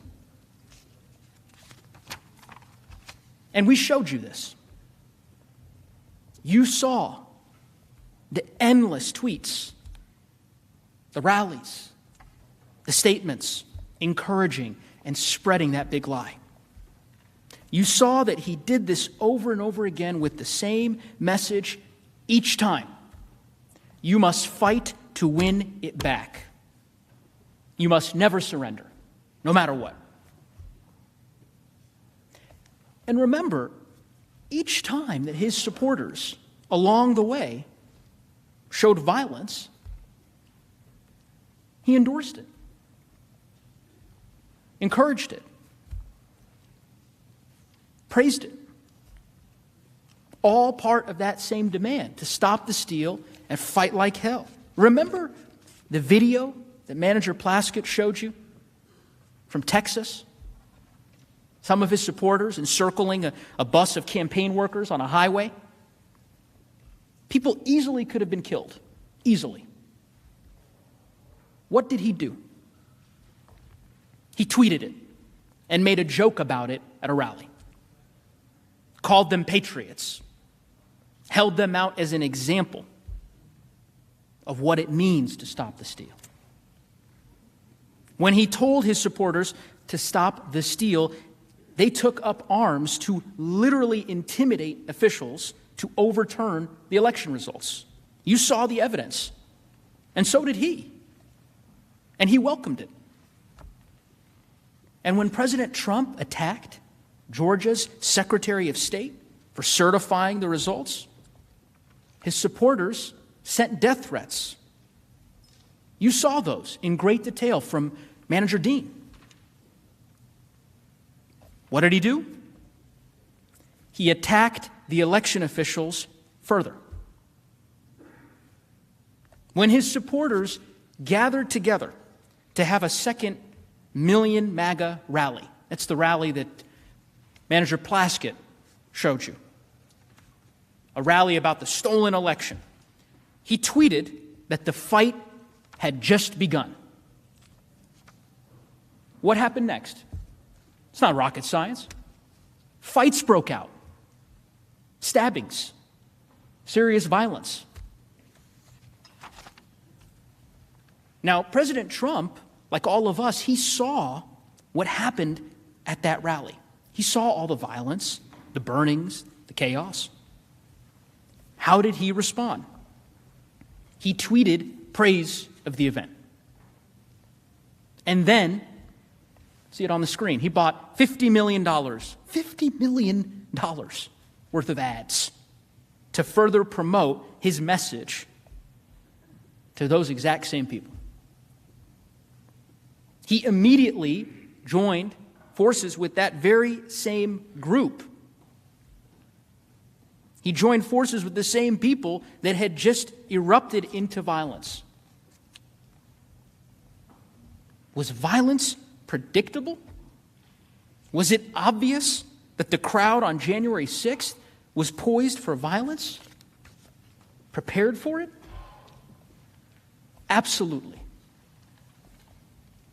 And this isn't just clear, looking back in time. It was widely recognized at the time. In the days leading up to January 6th, there were dozens, hundreds of warnings. And he knew it. He knew the rally would explode if provoked. He knew all it would take is a slight push. Remember, you heard from Manager Plaskett, the chatter on social media, websites that the Trump administration monitored and were known to the Trump operation. It showed that the people he invited to the January 6th rally took this as a serious call to arms. That this was not just any attack. It was to storm the Capitol if necessary, to stop the steal. And it wasn't just clear on these websites that the Trump administration was monitoring. I mean, the FBI issued reports about this as a credible threat, a threat to target us. Law enforcement made 6 arrests that night before. 6 arrests. Newspapers across the city warned of the risk of the violence. There can be no doubt that the risk of violence was foreseeable. And what did he do in the days leading up to the rally? Did he calm the situation? Ask yourself. I mean, did he call for peace? No. He didn't do that. He spread his big lie more. The most dangerous lie, as I mentioned, that Americans' votes were being stolen and that the final act of theft would occur here in the Capitol. And then he assembled all of those supporters. He invited them to an organized event on a specific day, at a specific time, matched perfectly to coincide with the joint session of Congress, to coincide with the steal that he had told them to stop by any and all means. Again, he was told by law enforcement and all over the news that these people were armed and ready for real violence. He knew it. I mean, he knew it perfectly well that he had created this powder keg at his rally. He knew just how combustible that situation was. He knew there were people before him who had prepared, who were armed and armored. He knew they would jump to violence at any signal, at any sign from him that he needed them to fight, that he needed them to stop the steal. And we all know what happened next. Second question. Did he encourage the violence? Standing in that powder keg, did he light a match? Everyone knows the answer to that question. The hours of video you all have watched leave no doubt. Just remember what he said on January 6th. All of us here today do not want to see our election victory stolen. There's never been anything like this. It's a pure theft in American history. Everybody knows it. Make no mistake, this election was stolen from you, from me, and from the country. At the opening of... We will never give up. We will never concede. It doesn't happen. You don't concede when there's theft involved. And to use a favorite term that all of you people really came up with, we will stop the steal. We must stop the steal. We will not let them silence your voices. We're not going to let it happen. Not going to let it happen.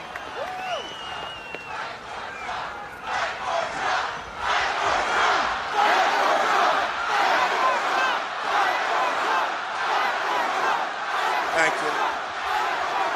And you have to get your people to fight, because you'll never take back our country with weakness. You have to show strength, and you have to be strong.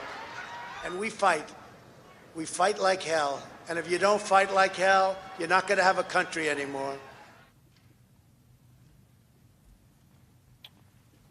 You may remember at the outset of this trial that I told you you'd hear three phrases over and over and over again. The big lie that the election had been stolen, stop the steal and never concede, and fight like hell to stop that steal. You heard those phrases throughout the course of this trial, video after video, statement after statement, telling his supporters that they should be patriots, to fight hard to stop the steal. And on that day, where did he direct the crowd's ire? He directed them here, to Congress. He quite literally, at one part of that speech, pointed at us. He told them to fight like hell, and if you don't fight like hell, you're not going to have a country anymore. And here's the thing, that wasn't metaphorical. It wasn't rhetorical.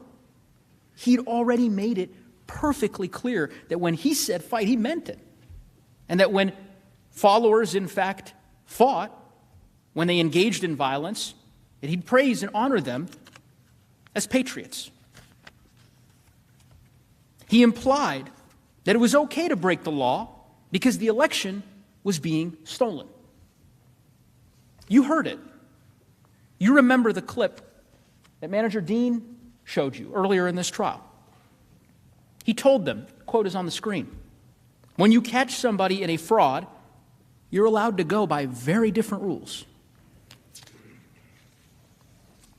Remember how all of his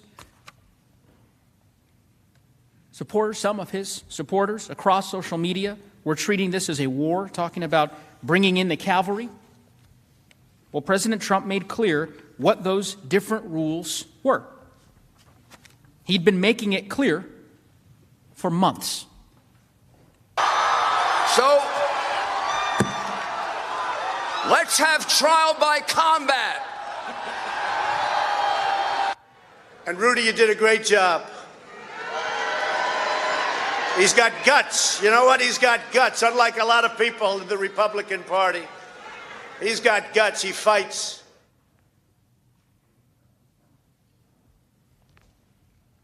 His message was crystal clear. And it was understood immediately, instantly, by his followers. And we don't have to guess. We don't have to guess as to how they reacted. We can look at how people reacted to what he said. You saw them. And you saw the violence. It's pretty simple. He said it, and they did it. And we know this because they told us. They told us in real time during the attack. You saw the affidavits, the interviews on social media, on live TV. They were doing this for him because he asked them to. And it wasn't just insurrectionists who confirmed this. Many, many people, including current and former officials, immediately recognized that the president had incited the crowd, that he alone was capable of stopping the violence, that he did this and he had to call it off because he was the only one who could. Let's see what Representative McCarthy, Representative Gallagher, Chris Christie, Representative Kinzinger, and Representative Katko had to say. I could not be sadder or more disappointed with the way our country looks at this very moment. People are getting hurt. Anyone involved in this, if you're hearing me, hearing very loud and clear, this is not the American way. Mr. President, you have got to stop this. You are the only person who can call this off. Call it off. Pretty simple. The president caused this protest to occur. He's the only one who can make it stop. what the president said is not good enough. The president has to come out and tell his supporters to leave the Capitol grounds and to allow the Congress to do their business peacefully. And anything short of that is an abrogation of his responsibility. You know, a guy that knows how to tweet very aggressively on Twitter, puts out one of the weakest statements in one of the saddest days in American history. The president's role in this insurrection is undeniable, both on social media ahead of January 6th and in his speech that day. He deliberately promoted baseless theories, creating a combustible environment of misinformation and division. To allow the President of the United States to incite this attack without consequences is a direct threat to the future of this democracy. Did the President encourage violence? Yes. No doubt that he did. Final question. Did the President act willfully in his actions that encouraged violence? Well, let's look at the facts. He stood before an armed, angry crowd known to be ready for violence at his provocation. And what did he do? He provoked them. He aimed them here, told them to fight like hell. And that's exactly what they did. And his conduct throughout the rest of that terrible day really only confirms that he acted willfully. I mean, that he incited the crowd and then engaged in a dereliction of duty while he continued inflaming the violence.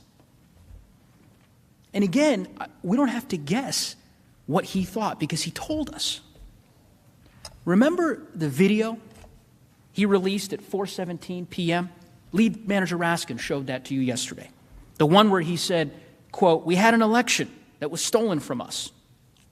Remember the tweet that he put out just a couple hours later, 6:01 p.m. on January 6th.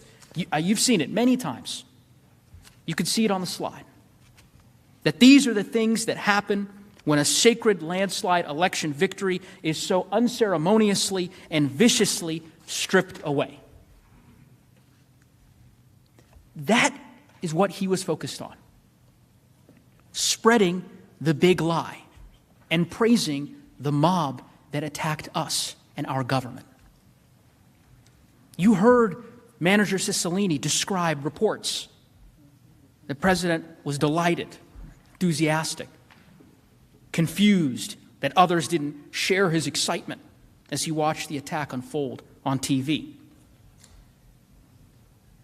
He cared more about pressing his efforts to overturn the election than he did about saving lives, our lives. Look at what President Trump did that day after the rally. It's important. He did virtually nothing. We've seen, Manager Castro mentioned this, that when President Trump wants to stop something, he does so simply, easily, quickly. But aside from 4 tweets and a short clip during the over 5-hour-long attack, he did nothing. On January 6th, he didn't condemn the attack, he didn't condemn the attackers, didn't say that he would send help to defend us or defend law enforcement. He didn't react to the violence with shock or horror or dismay as we did. He didn't immediately rush to Twitter and demand in the clearest possible terms that the mob disperse, that they stop it, that they retreat. Instead, he issued messages in the afternoon that sided with them. The insurrectionists who had left police officers battered and bloodied. He reacted exactly the way someone would react if they were delighted, and exactly unlike how a person would react if they were angry at how their followers were acting. Again, ask yourself how many lives would have been saved, how much pain and trauma would have been avoided if he had reacted the way that a president of the United States is supposed to act. There are two parts of President Trump's failure here, his dereliction of duty, that I just have to emphasize for a moment. First is what he did to Vice President Mike Pence, the Vice President of the United States of America. His own Vice President was in this building with an armed mob shouting, "Hang him." The same armed mob that set up gallows outside. You saw those pictures. And what did President Trump do? He attacked him more. He singled him out by name. It's honestly hard to fathom. Second, our law enforcement. The brave officers who were sacrificing their lives to defend us, who could not evacuate or seek cover because they were protecting us. I'm not going to go through again what my fellow managers showed you yesterday, but let me just say this. Those officers serve us faithfully and dutifully, and they follow their oaths. They deserved a president who upholds his, who would not risk their lives and safety to retain power. A president who would preserve, protect, and defend them. But that's not what he did. When they, the police, still barricaded and being attacked with poles, he said in his video to the people attacking them, "We love you. You're very special." What more could we possibly need to know about President Trump's state of mind? Senators, the evidence is clear. We showed you statements, videos, affidavits that prove President Trump incited an insurrection that he alone had the power to stop. And the fact that he didn't stop it, the fact that he incited a lawless attack and abdicated his duty to defend us from it, the fact that he actually further inflamed the mob,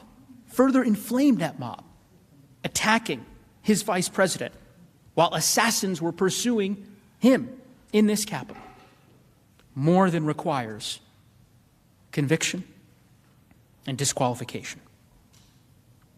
We humbly ask you to convict President Trump for the crime for which he is overwhelmingly guilty of. Because if you don't, if we pretend this didn't happen, or worse, if we let it go unanswered, who's to say it won't happen again?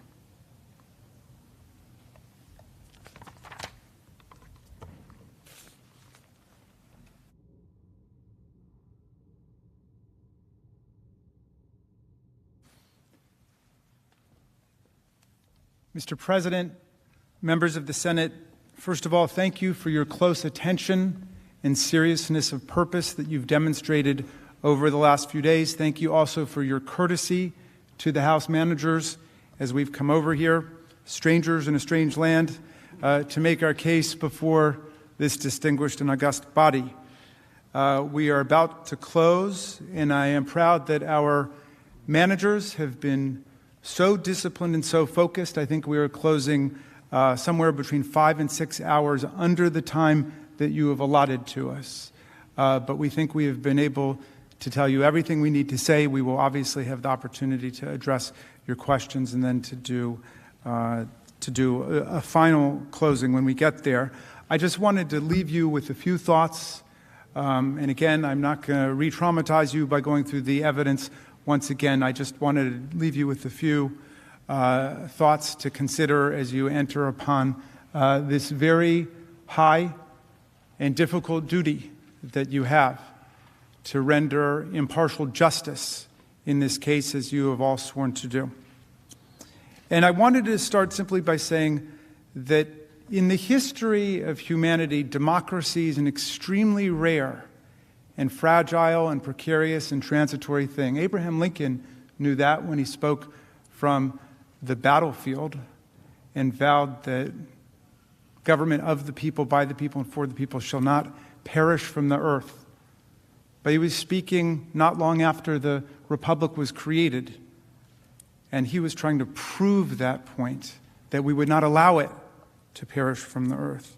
For most of history, the norm has been dictators, autocrats, bullies, despots, tyrants, cowards who take over our governments. For most of the history of the world. And that's why America is such a miracle. We were founded on the extraordinary principles of the inalienable rights of the people and the consent of the governed and the fundamental equality of all of us. You know, when Lincoln said, government of the people, by the people, and for the people, and he hearkened back to the Declaration of Independence when he said 7 years ago, he knew that that wasn't how we started. We started imperfectly. We started as a slave republic. Lincoln knew that. But he was struggling to make the country better.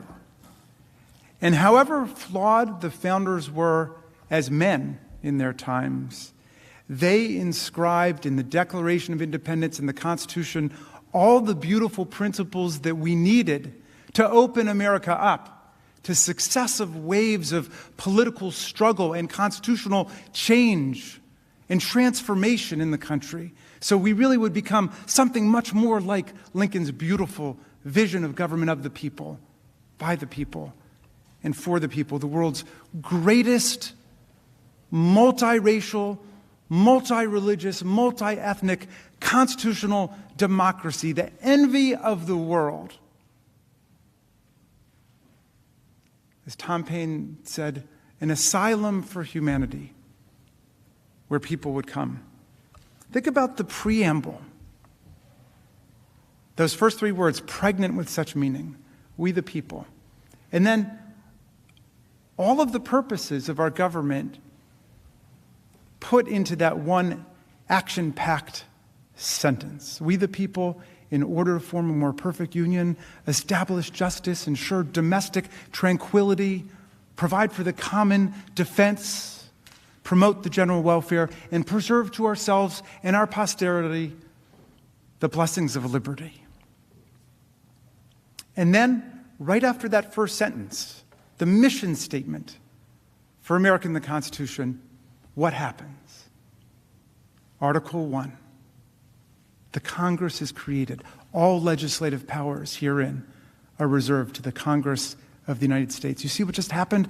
The sovereign power of the people to launch the country and create the Constitution flowed right into Congress. And then you get, in Article 1, Section 8, comprehensive, vast powers that all of you know so well. The power to regulate commerce domestically, internationally. The power to declare war. The power to raise budgets and taxes and to spend money. The power to govern the seat of government. And on and on and on. And then even in Article 1, Section 8, Clause 18, and all other powers necessary and proper to the execution of the foregoing powers. That's all of us. And then you get to Article 2, the President. 4 short paragraphs. And the 4th paragraph is all about what? Impeachment. How you get rid of a president who commits high crimes and misdemeanors. But what's the core job of the president? To take care that the laws are faithfully executed. And our framers were so fearful of presidents becoming tyrants and wanting to become kings and despots that they put the oath of office right into the Constitution. They inscribed it into the Constitution to preserve, protect, and defend the Constitution of the United States. We've got the power to impeach the president. The president doesn't have the power to impeach us. Think about that. The popular branch of government has the power to impeach the president. The president does not have the power to impeach us. And as I said before, all of us who aspire and attain to public office are nothing but the servants of the people. And the way the framers would have it is the moment that we no longer acted as servants of the people, but as masters of the people, as violators of the people's rights, that was the time to impeach, remove, convict, disqualify, start all over again. Because the interests of the people are so much greater than the interests of one person. Any one person, even the greatest person in the country. The interests of the people are what count. Now, when we sit down and we close, our distinguished counterparts, the defense counsel, who have waited very patiently, and thank you, will stand up and seek to defend the president's conduct on the facts. Yes, I think they will. It has already been decided by the Senate on Tuesday that the Senate has constitutional jurisdiction over this impeachment case brought to you by the United States House of Representatives. So we've put that jurisdictional constitutional issue to bed. It is over. It's already been voted on. This is a trial on the facts of what happened. An incitement, as we said, is a fact-intensive investigation and judgment that each of you will have to make. We've made our very best effort to set forth every single relevant fact that we know in the most objective and honest light. We trust and we hope that the defense will understand the constitutional gravity and solemnity of this trial by focusing like a laser beam on the facts and not return to the constitutional argument that's already been decided by the Senate. Just as a defense lawyer who loses a motion to dismiss on a constitutional basis in a criminal case must let that go and then focus on the facts which are being presented by the prosecutors in detail, they must let this constitutional jurisdictional argument go. Not just because it's frivolous and wrong, as nearly every expert scholar in America opined, but because it's not relevant to the jury's consideration of the facts of the case. So our friends must work to answer all of the overwhelming, detailed, specific, factual, and documentary evidence we have introduced of the president's clear and overwhelming guilt in inciting violent insurrection against the Union. Now, Donald Trump last week turned down our invitation to come testify about his actions, and therefore we've not been able to ask him any questions directly as of this point. Therefore, during the course of their 16-hour allotted presentation, we would pose these preliminary questions to his lawyers, which I think are on everyone's minds right now, in which we would have asked Mr. Trump himself if he had chosen to come and testify about his actions and inactions when we invited him last week. One, why did President Trump not tell his supporters to stop the attack on the Capitol as soon as he learned of it? Why did President Trump do nothing to stop the attack for at least 2 hours after the attack began? As our constitutional commander-in-chief, why did he do nothing to send help to our overwhelmed and besieged law enforcement officers for at least 2 hours on January 16th after the attack began? On January 6th, why did President Trump not at any point that day condemn the violent insurrection and the insurrectionists? And I'll add a legal question that I hope his distinguished counsel will address. If a president did invite a violent insurrection against our government, as of course we allege and think we've proven in this case, but just in general, If a president incited a violent insurrection against our government, would that be a high crime and misdemeanor? Can we all agree at least on that? Senators, I've talked a lot about common sense in this trial because I believe that's all you need to arrive at the right answer here. You know, when Tom Paine wrote Common Sense, the pamphlet that launched the American Revolution, he said that common sense really meant two different things. One, common sense is the understanding that we all have without advanced learning and education. Common sense is the sense accessible to everybody, but common sense is also the sense that we all have in common as a community. Senators, America, we need to exercise our common sense about what happened. Let's not get caught up in a lot of outlandish lawyers' theories here. Exercise your common sense about what just took place in our country. Tom Paine wasn't an American, as you know, but he came over to help us in our great revolutionary struggle against the kings and queens and the tyrants. And in 1776, in the crisis, he wrote these beautiful words. It was a very tough time for the country. People didn't know which way things were going to go. Were we going to win? Against all hope?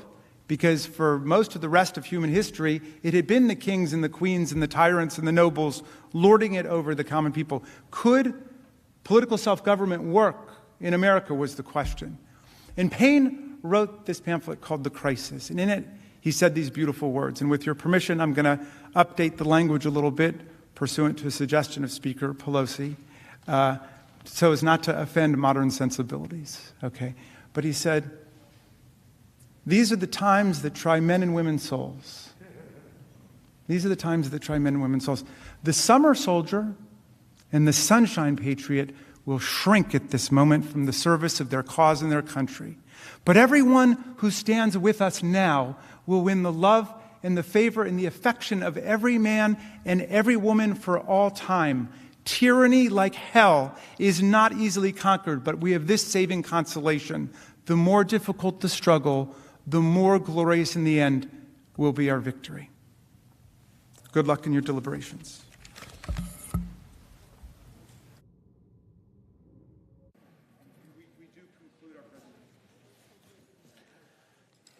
Thank you. Thank you. Now I have two, we're going to do the adjournment resolution in a moment. I have two other things that we have to do. They're quick. First, Mr. President, I ask unanimous consent that it be in order to make several unanimous consent requests as if in legislative session. The objection is ordered. I ask unanimous consent that on Friday, February 12th, from 10:30 to 11:30 a.m., that notwithstanding adjournment, the Senate be able to receive House messages and executive matters, committees be authorized to report legislative and executive matters, and senators be allowed to submit statements for the record, introduce bills and resolutions, and make co-sponsor requests, and where applicable, the Secretary of the Senate, on behalf of the presiding officer, be permitted to refer such matters. The objection is allowed. And a second request, poignantly appropriate at this moment. I ask unanimous consent that pursuant to the order of the Senate of January 24th, 1901, the traditional reading of Washington's farewell address take place on Monday, February 22nd, following the prayer and pledge. Further, that Senator Portman be recognized to deliver the address. Is there objection? Not hearing an objection, it's ordered. And finally, Mr. President, I ask unanimous consent the trial adjourn until 12 noon tomorrow, Friday, February 12th, and this also constitute the adjournment of the Senate. Hearing an objection, without objection, it's ordered. Senate's adjourned.